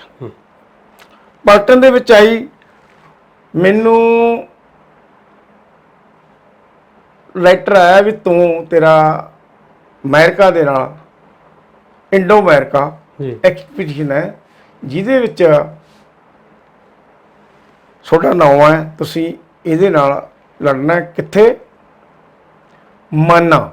ਮਾਨਾ ਪੀਕ ਹੈ, ਜੋ ਕਿ ਇੱਧਰੋਂ ਆਪਾਂ ਜਾਈਏ ਸ੍ਰੀਨਗਰ, ਕਰਨ ਪ੍ਰਯਾਗ, ਦੁਰਗ ਪ੍ਰਯਾਗ, ਜੋਸ਼ੀਮਠ, ਜਾਂਦੇ ਗਾਹਾਂ ਹੇਮਕੁੰਟ ਸਾਹਿਬ, ਕੇਦਾਰਨਾਥ, ਗਾਹਾਂ ਨਿਕਲੀਏ ਵਿੱਚ ਬਦਰੀਨਾਥ ਨੂੰ। ਹਾਂ, ਉੱਥੇ ਨੂੰ ਜਾ ਕੇ ਗਾਹਾਂ ਬਹੁਤ ਉੱਥੇ ਜੀ ਦੇਵੀ ਦੇਵਤਿਆਂ ਦੇ ਬਹੁਤ ਦੀਆਂ ਫੋਟੋਆਂ ਨੇ ਹਰੇਕ ਦੀਆਂ। ਗਾਹਾਂ ਉੱਤੇ ਬਸ ਤਰਫ ਹੈ ਜੀ। ਸੱਜੇ ਪਾਸੇ ਸਾਡਾ ਮਹਾਰਾਜ ਗੁਰੂ ਆਪਣੇ 6ਵੇਂ ਪਾਸੇ ਨੇ ਲੀਲਕੰਠ ਸਾਹਿਬ ਕਰੀ ਹੈ ਭਗਤੀ। ਉਹ ਜਗ੍ਹਾ ਨੂੰ ਅਸੀਂ ਕ੍ਰਾਸ ਕਰਦੇ ਸੀ। ਤਿੱਬਤ ਦੇ ਵਿੱਚ ਖੱਡ ਦੇ ਵਿੱਚ ਅਸੀਂ ਸਿੱਧੇ ਨਿਕਲੇ। ਉਸ ਤੋਂ ਬਾਅਦ ਅਸੀਂ ਮਾਨਾ ਨੂੰ ਜਾਣਾ ਸੀ ਜੀ। ਚਲੋ ਮਾਨਾ ਨੂੰ ਅਸੀਂ ਜਾਂਦੇ ਗਏ। ਉੱਥੇ 1, 2 ਕੈਂਪ ਤੇ ਜਾਂਦੇ ਨੇੜੇ ਪੁੱਜੇ ਜਮਾਂ ਬਿਲਕੁਲ। ਅਸੀਂ ਆਪਣਾ ਉਹਦਾ ਰੂਟ ਲੈ ਰਹੇ ਸੀਗੇ ਵੀ ਕਿਹੜਾ ਰੂਟ ਲਈਏ। ਪਹਿਲਾਂ ਇਹਦੇ ਇਸੇ ਮਾਨਾ ਦੇ ਉੱਤੇ ਇੱਕ ਸਾਡੀ ਬਹੁਤ ਵੱਡੀ ਟੀਮ ਮਾਊਂਟ ਐਵਰੈਸਟ ਵਾਲੀ, ਉਹ ਤੇ ਫੇਲ ਹੋ ਗਈ ਸੀ, ਉਹ ਵਾਪਸ ਆ ਗਏ ਸੀ। ਉਹੀ ਰੂਟ ਫਿਰ ਅਸੀਂ ਲੈਣਾ ਸੀਗਾ ਜੀ। ਫਿਰ ਮੈਨੂੰ ਪੁੱਛਿਆ ਗਿਆ ਵੀ ਗੁਰਜੰਟ ਸਿੰਘ ਇਹ ਲੈ ਸਕਦੇ ਹੋ? ਮੈਂ ਕਿਉਂ ਨਹੀਂ ਲੈ ਸਕਾਂ, ਲਵਾਂਗੇ, ਦੇਖ ਲਓ। ਮੈਂ ਨਹੀਂ ਜੀ ਲਵਾਂਗੇ। ਚਲੋ, ਕਿਉਂਕਿ ਬਾਹਲਾ ਉੱਥੇ ਜ਼ਿਆਦਾ ਲੈਕਚਰਬਾਜੀ ਜਾਂ ਜ਼ਿਆਦਾ ਮਤਲਬ ਹੁਕਮ ਨਹੀਂ ਦੇਣਾ ਹੁੰਦਾ। ਉੱਥੇ ਖੁਸ਼ੀ ਦਾ ਕੰਮ ਹੁੰਦਾ, ਖੁਸ਼ੀ ਨਾਲ ਕੰਮ ਕਰਨਾ ਹੁੰਦਾ। ਤੇ ਉਸ ਨੂੰ ਜਾ ਰਿਹਾ ਕੁਛ ਸਮਾਂ ਇਹੋ ਜਿਹਾ ਆਇਆ, ਮੈਂ ਮੇਰੇ ਨਾਲ ਸਾਥੀ ਤੋਂ ਮੈਨੂੰ ਦੱਸ ਰਿਹਾ ਸੀ ਵੀ ਆਪਾਂ ਇਸ ਰੂਟ ਦੇ ਵਿੱਚ ਇੱਧਰ ਤਰਫ ਆਪਾਂ ਨੇ ਜਾਣਾ ਹੈ। ਉੱਥੇ ਦੇਖ ਅੰਗਰੇਜ਼ੀ ਦੇ ਵਿੱਚ ਗਏ ਈਸਟ ਵੈਸਟ ਸਾਊਥ ਐਸੇ ਕਹਿੰਦੇ ਆ। ਹਾਂਜੀ। ਤੇ ਇਸ ਹਿਸਾਬ ਦੇ ਨਾਲ ਐਂ ਗੱਲਾਂ ਮੈਂ ਕਰ ਰਿਹਾ। ਕੀ ਹੋਇਆ, ਜਿਹੜੇ ਮੈਂ ਪੱਥਰ ਤੇ ਖੜਾ ਸੀਗਾ ਉਸ ਪੱਥਰ ਦੇ ਉੱਤੇ 2-3 ਅਸੀਂ ਜਦੋਂ ਖੜੇ ਸੀ ਨਾਲ ਦੀ ਨਾਲ ਉਹ ਪੱਥਰ ਥੱਲੇ ਨੂੰ ਥੋੜਾ ਜਿਹਾ 5 ਇੰਚ ਜਾਂ ਮਤਲਬ 7 ਕਹਿ ਲਓ 8 ਕਹਿ ਲਓ ਉੱਥੇ ਕਿਹੜਾ ਕੋਈ ਮਿਣਿਆ ਸੀਗਾ, ਉਹ ਥੱਲੇ ਨੂੰ ਬਹਿ ਗਿਆ ਜੀ। ਉਹਦੇ ਉੱਤੇ ਉਹਦੀ ਉਹ ਵਧੀ ਹੋਈ ਸੀ ਥੋੜੀ ਜਿਹੀ ਦੂਜੇ ਪੱਥਰ ਦੀ, ਉਹ ਉਹਦੇ ਨਾਲ ਹੀ ਆ ਕੇ ਉੱਤੇ ਬਹਿ ਗਿਆ ਉਹ ਪੱਥਰ ਦੇ, ਜਿਹਦੇ ਵਿੱਚ ਮੇਰੀ ਲੱਤ ਸੱਜੀ ਉਹਦੇ ਵਿੱਚ ਆ ਗਈ ਜੀ, ਵਿੱਚ ਆ ਗਈ।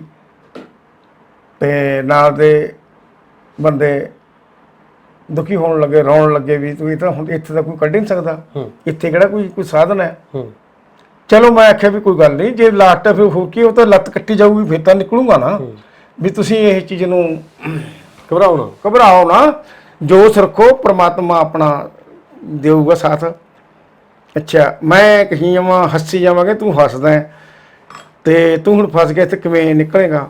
ਮੈਂ ਕਿਹਾ ਤੁਸੀਂ ਥੋੜਾ ਚਲੋ ਠੀਕ ਹੈ, ਤੁਸੀਂ ਦਿਮਾਗ ਦੇ ਨਾਲ ਕਰੋ ਕੰਮ। ਕਹਿੰਦੀ ਕਿਵੇਂ ਕਰੀਏ? ਸਾਡੇ ਕੋਲੇ IX ਇੱਕ ਕਹਾੜੀ ਹੁੰਦੀ, ਘਲਾੜੀ ਬਰਫ਼ ਨੂੰ ਕੱਟਣ ਵਾਲੀ, ਉਹਦੇ ਨਾਲ ਮੈਂ ਕਿਹਾ ਵੀ ਤੁਸੀਂ ਜਿਹੜੀ ਇਹਦੀ ਪੱਥਰ ਦੀ ਸਾਈਡ ਹੈ ਥੱਲੋਂ ਇਹਨੂੰ ਖੋਦੋ, ਥੱਲੇ ਥੱਲੇ ਛੱਟੋ। ਉਹ ਤਾਂ ਜਦੋਂ ਉਹਨੂੰ ਇਸ਼ਾਰਾ ਕੀਤਾ ਸਮਝ ਕੇ ਸਦਾਈ ਤੇ ਉਹ ਲਾਗੇ ਦੜਾ ਦੜ ਦੜ, ਉਹ ਲੱਗਣ ਦੇ ਨਾਲ ਇਹੋ ਜਿਹਾ ਕੁਛ ਹੋਇਆ, ਜਿਹੜੀ ਉਹ ਥੱਲੇ ਵਾਲਾ ਪੱਥਰ ਦੀ ਜਿਹੜਾ ਜਿਹਦੇ ਉੱਤੇ ਰਿਹਾ ਸੀ ਉਹ ਥੱਲੇ ਨੂੰ ਹੋਰ ਖਿਸਕਿਆ, ਜਿਹੜੀ 4 ਇੰਚ ਕਹਿ ਲਓ 6 ਇੰਚ ਕਹਿ ਲਓ ਮੋਟਾ ਜਿਹਾ, ਜਿਹੜੀ ਜਦੋਂ ਮੇਰੀ ਲੱਤ ਨੂੰ ਮਹਿਸੂਸ ਹੋਇਆ ਵੀ ਤੇਰੀ ਲੱਤ ਫਰੀ ਹੋ ਗਈ। ਜਦੋਂ ਮੈਂ ਹਲਾਈ ਲੱਤ ਫਰੀ ਹੋ ਗਈ, ਮਤਲਬ ਕੱਢ ਲਈ ਤੁਸੀਂ? ਹਾਂ। ਮੈਂ ਜਦੋਂ ਥੋੜੇ ਜਿਹਾ ਉਹਨੇ ਹੋਰ ਕੋਸ਼ਿਸ਼ ਕੀਤੀ, ਐਂ ਕਰਦੇ ਕਰਦੇ ਮੈਂ ਬਰਫ਼ ਦੇ ਵਿੱਚ ਪਿੱਛੇ ਨੂੰ ਖਿਸਕਿਆ, ਲੱਤ ਮੇਰੀ ਨਾਲ ਆਈ, ਹੌਲੀ ਹੌਲੀ ਹੌਲੀ ਹੌਲੀ ਜਾਣੀ ਉਹ ਲੱਤ ਮੈਂ ਬਚਾ ਲਈ, ਬਾਹਰ ਕੱਢੀ। ਹਾਂ ਉਹਨਾਂ ਨੂੰ ਫਿਰ ਮੈਂ ਉਹ ਕਹਿੰਦੇ ਹੈ ਨਿਕਲੇ, ਬੜੇ ਖੁਸ਼ ਹੋਏ। ਉਧਰੋਂ ਪਿੱਛੇ ਰਿਪੋਰਟ ਪਹੁੰਚ ਗਈ ਵੀ ਗੁਰਜੰਟ ਸਿੰਘ ਦੀ ਪਹਾੜ ਦੇ ਵਿੱਚ ਆ ਕੇ, ਉਹਦੇ ਵਿੱਚ ਪੱਥਰ ਦੇ ਵਿੱਚ ਆ ਕੇ ਲੱਤ ਫਸ ਚੁੱਕੀ, ਵੀ ਇਹਦਾ ਕੋਈ ਇਲਾਜ ਕਰੋ, ਜਾਂ ਤਾਂ ਇਹਨੂੰ ਕੋਈ ਹੈਲੀਕਾਪਟਰ ਭੇਜੋ ਲਿਜਾਉਣ ਵਾਸਤੇ, ਵੀ ਜਾਂ ਕੋਈ ਹੋਰ ਕਰੋ, ਵੀ ਲੱਤ ਦੀ ਨਿਕਲ ਨਹੀਂ ਰਹੀ ਕੋਈ ਇਹਦੇ ਕੱਢਣ ਦਾ। ਇੰਨੇ ਕਰਦੇ ਕਰਦੇ ਜਿਹੜੀ ਅਸੀਂ ਇਹ ਜਿਹੜੀ ਇਹ ਮੇਰੀ ਲੱਤ ਹੈ ਇਹ ਨਿਕਲ ਚੁੱਕੀ ਸੀ, ਉਹ ਪਿੱਛੇ ਰਿਪੋਰਟ ਪਹੁੰਚਦੇ ਬੰਦੇ ਗੱਲ ਹੋ ਗਈ ਸੀ। ਤੇ ਮੈਂ ਜਦੋਂ ਲੱਤ ਜਿਹੜਾ ਮੇਰਾ ਬੂਟ ਸੀ, ਬੂਟ ਟੁੱਟ ਗਿਆ, ਜਰਾਬ ਵਿੱਚੋਂ ਫਟ ਗਈ, ਨਹੁੰ ਮੇਰੇ ਗੁੱਠੇ ਦੇ ਉਂਗਲੀਆਂ ਤੇ ਲੈ ਗਏ ਸੀਗੇ। ਮੈਂ ਦਬਾ ਦਬਾ ਦੂਜੀ ਸੌਕਸ ਪਾਈ, ਮੇਰੇ ਰੁਕਸਰ ਦੇ ਵਿੱਚ ਸੀਗੀ, ਉੱਤੇ ਲਵੇਟੀ ਪੱਟੀ ਹੁੰਦੀ ਗਰਮ ਪੱਟੀ ਲਵੇਟ ਕੇ ਬੂਟ ਪਾਇਆ।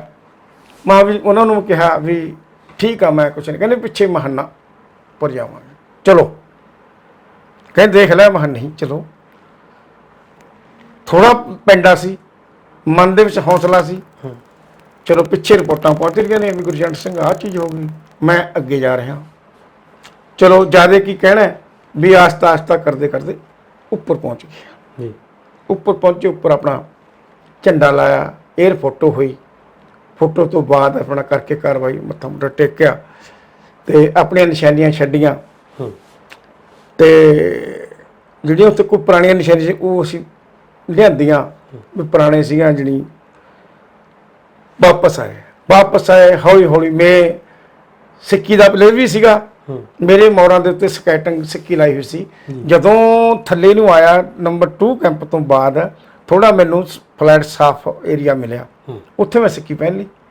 ਸਿੱਕੀ ਪਹਿਲੀ, ਸਿੱਕੀ ਨੇ ਤਾਂ ਬੰਦੇ ਨੇ ਤਾਂ ਤੁਰ ਕੇ ਜਾਣਾ ਉਹ ਜਗ੍ਹਾ ਤੇ 2 ਘੰਟੇ 'ਚ, ਸਿੱਖੀ ਨੇ ਸਾਰੀ 10 ਮਿੰਟ ਦੇ ਵਿੱਚ ਮੈਂ ਉੱਥੇ ਆ ਗਿਆ, ਜਿੱਥੇ ਇਹੀ ਜਗ੍ਹਾ ਹੋਈ ਉੱਥੇ ਜਾਣ ਲੱਗ ਗਿਆ। ਜਾਣੀ ਕਹਿਣ ਦਾ ਮਤਲਬ ਮੈਂ ਹੌਲੀ ਹੌਲੀ ਆਸਤੇ ਆਸਤੇ ਜਿੱਥੇ ਸਾਡਾ ਕੈਂਪ ਲੱਗਾ ਸੀ ਐਡਮਿਨਿਸਟ੍ਰੇਸ਼ਨ ਸੀ, ਮਾੜਾ ਮੋਟਾ ਰੋਟੀ ਰੋਟੀ ਦਾ ਬੰਦੋਬਸਤ ਸੀ, ਉੱਥੇ ਪਹੁੰਚ ਗਿਆ। ਡਾਕਟਰ ਵੀ ਉੱਥੇ ਗਏ ਸੀ। ਜਾ ਕੇ ਜਦੋਂ ਬੈਠਾ ਪੱਥਰ ਦੇ ਉੱਤੇ ਮੈਨੂੰ ਕਹਿਣ ਲੱਗੇ ਡਾਕਟਰ, ਕਹਿੰਦੇ ਵੀ ਗੁਰਜੰਟ ਸਿੰਘ ਇਹ ਕੀ ਚੱਕਰ ਸੀ, ਸਾਨੂੰ ਭੁੱਬਲ ਭੂਸੇ 'ਚ ਪਾਇਆ ਵੀ ਗੁਰਜੰਟ ਦੀ ਤਾਂ ਆਹ ਚੀਜ਼ ਹੋ ਗਈ, ਲੱਤ ਫਸ ਗਈ, ਗੁਰਜੰਟ ਸਿੰਘ ਦੀ ਉਹ ਜਾ ਨਹੀਂ ਸਕਦਾ, ਵੀ ਤੁਸੀਂ ਉੱਪਰ ਜਾ ਕੇ ਕਾਮਯਾਬੀ ਹਾਸਲ ਕਰਕੇ ਠੀਕ ਠਾਕ ਹੋ। ਕਿਹਨੇ ਝੂਠਾ? ਫਿਰ ਮੈਂ ਕਿਹਾ ਠੀਕ ਹੈ, ਇਹ ਗੱਲ ਗਲਤ ਨਹੀਂ, ਤੁਸੀਂ ਮੁੰਡੇ ਨੂੰ ਬੁਲਾਓ। ਉੱਥੇ HV ਪੋਟਰ ਹੁੰਦੇ ਨੇ ਸਾਡੇ ਕੋਲੇ, ਪੋਟਰ ਨੂੰ ਬੁਲਾਇਆ, ਉਹਨੂੰ ਕਿਹਾ ਵੀ ਆਹ ਲੱਤ ਮੇਰੀ ਖੋਲ। ਜਦੋਂ ਲੱਤ ਖੋਲੀ, ਬੂਟ ਕੱਢਿਆ, ਲੱਤ ਮੇਰੀ ਸਾਰੀ ਪੂਰੀ ਪੀਕ ਨਾਲ ਭਰੀ, ਸਾਰਾ ਕੁਛ ਨਾ ਉਹਨੂੰ ਲਿਖਿਆ। ਦੇਖ ਕੇ ਫਿਰ ਤਾਂ ਨਾਲ ਦੇ ਨਾਲ ਅੰਗਰੇਜ਼ ਨੇ ਦੇਖਿਆ ਵੀ ਕਮਾਲ ਹੈ, ਬਹੁਤ ਕਹਿਣਗੇ ਵੀ ਜਿਹੜਾ ਸਿੱਖ ਸਟਰੋਂਗ ਹੈ। ਉਹਨਾਂ ਨੇ ਫਿਰ ਮੇਰਾ ਸਾਰਾ ਇਲਾਜ ਉਹਨਾਂ ਨੇ ਕਰਿਆ। ਆਪਣੇ ਤਾਂ ਕਰਦੇ ਨੇ ਦਿਨ ਵਿੱਚ ਦੀ 2 ਵਾਰੀ ਪੱਟੀ, ਉਹ ਤਾਂ ਘੰਟੇ ਬਾਅਦ ਸਾਫ ਪੱਟੀ, ਪੱਟੀ ਸਾਫ, ਬਾਕੀ ਗੋਲੀਆਂ। ਜਿਹੜੀ ਇਹ ਜੀ ਉਹ ਦੇ ਵਿੱਚ ਵਾਰਦਾਤ ਹੋਈ, ਇਹ ਐਕਸਪੀਡੀਸ਼ਨ ਦੇ ਵਿੱਚ ਜਿਹੜੀ ਇੱਥੇ ਕਾਮਯਾਬੀ ਮਾਨਾਂ ਦੇ ਵਿੱਚ ਹਾਸਲ ਹੋਈ। ਜੀ ਜੀ, ਹਾਂਜੀ। ਤੇ ਹਾਂਜੀ। ਉਸ ਤੋਂ ਬਾਅਦ ਆਪਾਂ ਗੱਲ ਕਰੀਏ ਜਿਵੇਂ ਤੁਸੀਂ ਅਮਰੀਕਾ ਦੇ ਆਏ ਸੀ ਜਾਂ ਕੈਨੇਡਾ ਦੇ, ਤੇ ਉਹ ਕਿਵੇਂ ਸੀ ਤੁਹਾਡੇ? ਜਿਹੜੇ ਕੈਨੇਡਾ ਸੀ ਉਹ ਤਾਂ ਸਾਡਾ ਰੋਲ ਹੋਰ ਸੀ। ਉਹ ਸੀ ਗਿਆ ਬਰਫ਼ ਦਾ, ਵਿੰਟਰ ਦਾ, ਸਿੱਕੀ ਦਾ। ਉਹਦੇ ਦਾ ਉੱਥੋਂ ਜਦੋਂ ਅਸੀਂ ਕੱਪ ਦੇ ਵਿੱਚ ਇੱਥੋਂ ਗਏ ਗਾਂ ਜਾ ਕੇ ਉੱਤੇ ਝੰਡੇ ਝੁੰਡੇ ਲੱਗੇ ਹੁੰਦੇ ਨੇ, ਬਾਕੀ ਪੱਕੀਆਂ ਮਸ਼ੀਨਾਂ ਹੁੰਦੀਆਂ ਨੇ। ਉੱਥੋਂ ਜਦੋਂ ਕ੍ਰਾਸ ਕੰਟਰੀ ਵਾਸਤੇ ਛੱਡ ਦਿੱਤੇ ਗਏ ਤੇ ਉਹ ਆਪਣੇ ਆਪਣੇ ਹਿਸਾਬ ਦੇ ਨਾਲ ਫਿਰ ਉਹ ਫਿਨਿਸ਼ ਤੇ ਜਿੱਥੇ ਝੰਡੇ ਲੱਗੇ ਹੋਏ ਨੇ, ਦੁਨੀਆ ਬੈਠੀ ਹੁੰਦੀ ਦੇਖਣ ਵਾਸਤੇ, ਉਹ ਜਗ੍ਹਾ ਤੇ ਫਿਨਿਸ਼ ਕੀਤੀ ਗਈ ਹੈ। ਜਾਣੀ ਇਹੋ ਜਿਹੀ ਗੱਲ ਨਹੀਂ, ਉਹਨਾਂ ਦਾ ਸਿੱਕੀ ਦੇ ਵਾਸਤੇ ਤਕੜਾ ਤਕਰੀਬਨ ਸਟਰੋਂਗ ਸੀਗੇ।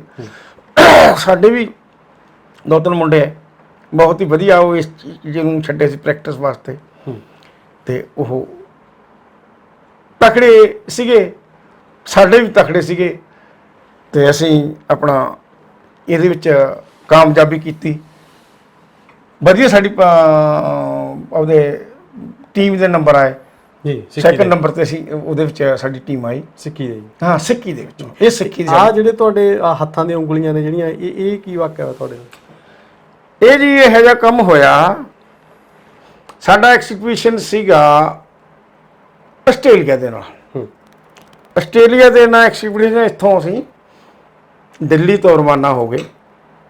ਇਹਦੇ ਥਰੂ श्रीनगर तो कहाँ कहाँ अपने जाते रहे। अस्सी भातकुंड, खड़कुंड, द्रेवती, इन्हों की सत्सर कांगड़ी नंबर 1, 2, 3 इस तरह ये केदारनाथ चलो एक कांगड़ी नहीं ये लगा केदारनाथ, वो छोटी छोटी होर चोटियां ने। वो जी चोटी सी वो 26,700 कुछ जी वो हैट है जी। ਉਹਦੇ ਵਿੱਚ ਛੋਟੀ ਛੋਟੀ ਹੋਰ ਬਥੇਰੀਆਂ ਹੈਟਾਂ ਨੇ ਜਿਹਨੂੰ ਛੋਟੇ ਐਕਸੀਬਿਸ਼ਨ ਰਾਹ ਦੇ ਵਿੱਚ ਹੀ ਮੁੜ ਜਾਂਦੇ ਨੇ ਆਪਣੀ ਐਕਸੀਬਿਸ਼ਨ।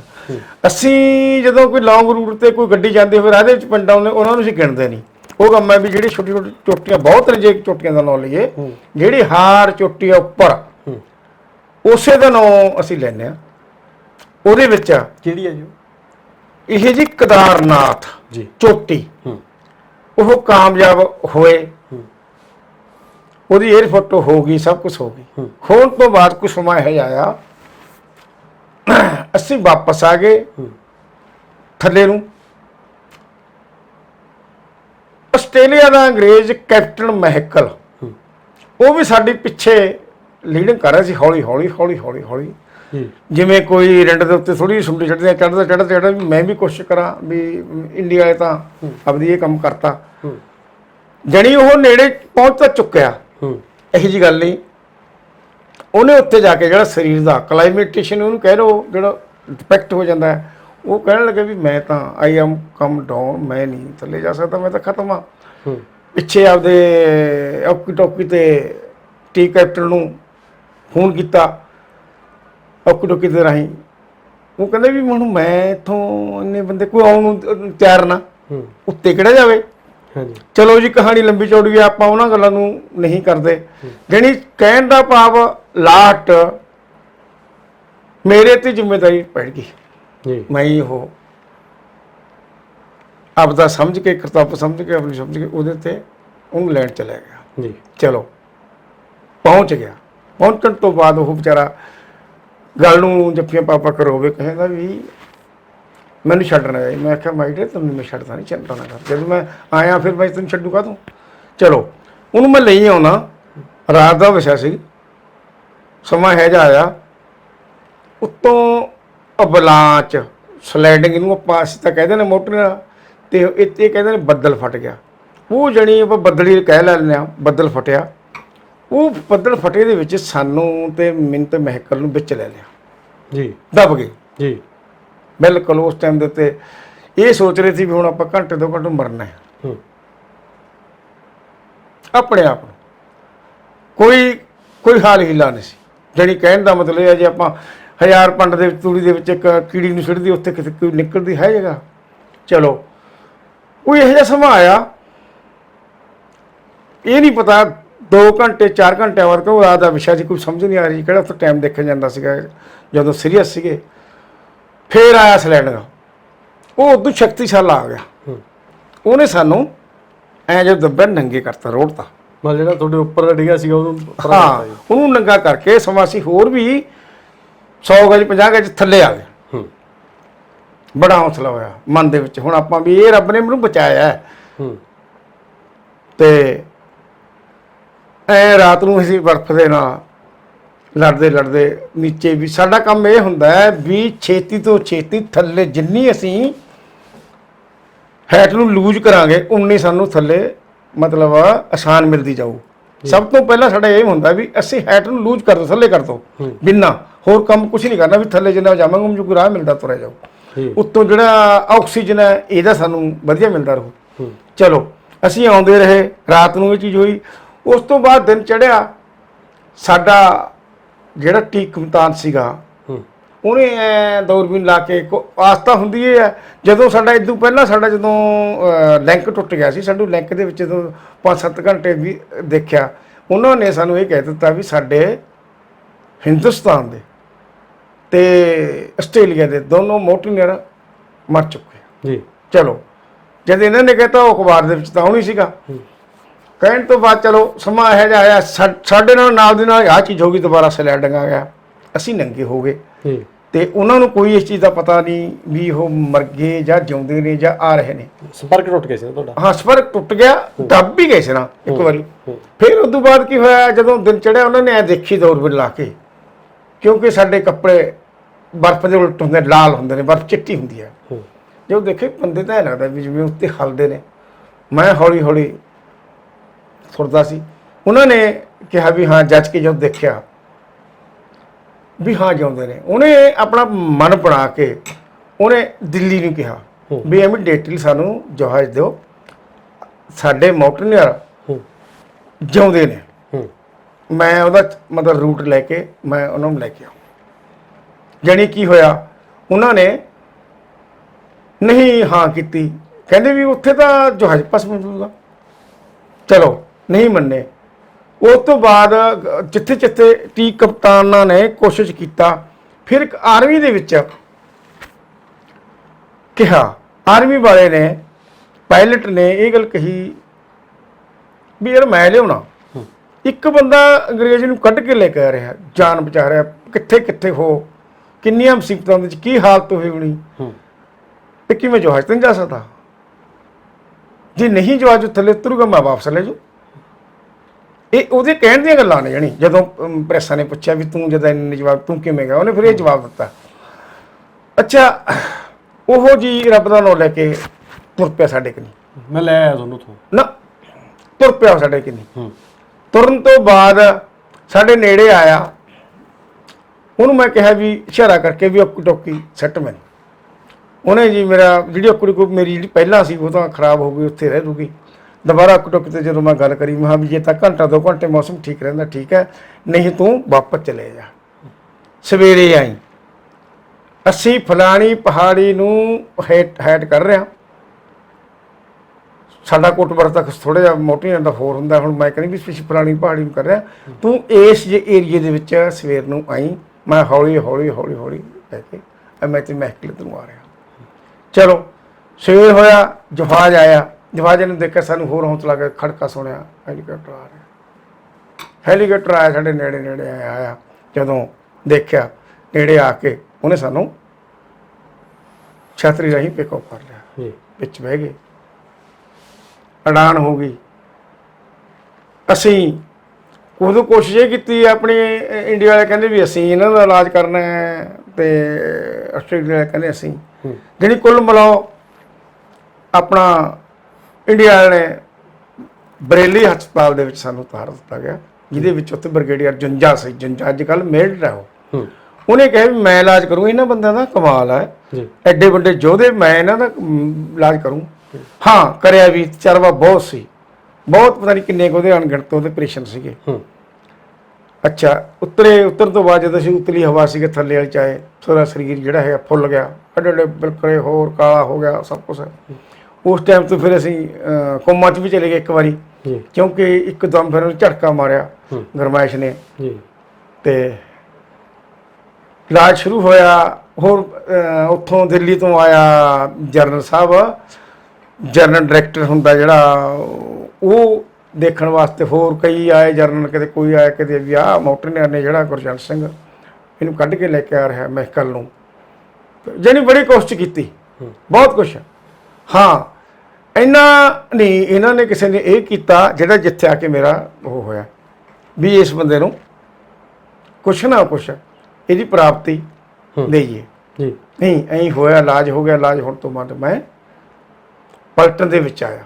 ਜੀ ਇਹ ਉੱਥੋਂ ਇਹ ਤੁਹਾਡੇ ਕਿਤੇ? ਹਾਂ ਜਦੋਂ ਅਸੀਂ ਇਹ ਦਬੇ, ਇਹ ਗੱਲ ਵਿਚਾਰ ਰਹੇਗੀ, ਜਦੋਂ ਅਸੀਂ ਉਹ ਦਬੇ ਬਰਫ਼ ਦੇ ਵਿੱਚ ਹੀ ਦਬ ਗਏ। ਇਹ ਬਰਫ਼ ਨੇ ਸਾਰਾ ਸਰੀਰ ਖਤਮ ਕਰਤਾ, ਫਰੋਸਪੈਡ ਹੋ ਗਈ, ਅੱਡੀਆਂ ਦੇ ਮੇਰੇ ਲੱਗਿਆ, ਸਾਰੀ ਬਰਫ਼ ਲੱਗੀ ਹੈ ਨੌਹਾਂ ਦੇ ਉੱਤੋਂ, ਜਿਵੇਂ ਆਪਾਂ ਸੌਕਸ ਲਾਉਂਦੇ ਜਰਾਬ, ਐ ਮੇਰਾ ਮਸਲੇ ਹੋਇਆ। ਮੇਰੀ ਜਿਹੜੀ ਬੈਕ ਸਾਈਡ ਹੈ, ਹਿੱਪ ਹੈ, ਇੱਥੇ ਆਪਰੇਸ਼ਨ ਹੋਇਆ। ਪੱਟ ਦੇ ਵਿੱਚੋਂ ਮਾਸ ਕੱਢ ਕੇ ਇੱਧਰ ਮੇਰੇ ਲਾਇਆ ਹੋਇਆ ਸਾਈਡਾਂ ਤੇ ਜਾਣੀ ਕੋਈ ਇਹੋ ਜਿਹੀ ਉਹ ਨਹੀਂ ਗੀ ਉਦੋਂ। ਉਸ ਟਾਈਮ ਦੇ ਮੌਕੇ 'ਤੇ ਤਾਂ ਡਾਕਟਰ ਇਹ ਵੀ ਕਹਿੰਦੇ ਸੀ ਵੀ ਹੋ ਸਕੇ ਤੁਹਾਡੇ ਆ ਹੱਥ ਕੱਟਣੇ ਪੈਣ, ਉਂਗਲਾਂ ਤੱਕ ਕੱਟਣੇ ਪੈਣ, ਪੈਰ ਨੂੰ ਵੀ। ਚਲੋ ਉਹ ਤਾਂ ਮੰਨਣੀ ਸੀ ਡਾਕਟਰ, ਮੈਂ ਜੀ ਕੋਈ ਗੱਲ ਨਹੀਂ, ਪਰ ਐਡੇ ਜ਼ਰੂਰ ਸੀ ਕਿ ਡਾਕਟਰ ਬਹੁਤ ਜ਼ਿਆਦਾ ਸਮਝਦਾਰ ਸਿਆਣੇ, ਉਹਨਾਂ ਨੇ ਮੇਰੀ ਗੱਲ ਮੰਨੀ। ਮੈਂ ਕਿਹਾ ਡਾਕਟਰ ਸਾਹਿਬ ਥੋੜ੍ਹਾ ਜਿਹਾ ਹੋਰ ਰੁਕ ਜਾਓ ਹਫ਼ਤਾ। ਕਹਿੰਦਾ ਆਪਾਂ ਰੁਕ ਜਾਂਦੇ ਹਾਂ। ਫਿਰ ਸਾਡਾ ਜਿਹੜਾ ਅਸੀਂ ਮੋਟਰਨਿਆਰ ਅਸੀਂ ਲੈਂਦੇ ਹਾਂ ਆਪਣਾ ਪ੍ਰਕਾਸ਼ਨ ਵੀ ਜਦੋਂ ਸਾਡੇ, ਕਿਉਂਕਿ ਸਾਡਾ ਹੁੰਦੀ ਰਹਿੰਦੀ ਹੈ ਕਿ ਫਰੋਸਪੈਡ ਹੋ ਗਈ, ਚਿਲਮ ਹੋ ਗਈ, ਕੋਲਡ ਇੰਜੀਨੀਅਰ ਹੋ ਗਿਆ, ਅਸੀਂ ਉਹ ਦਵਾਈ ਵਰਤਦੇ ਹਾਂ।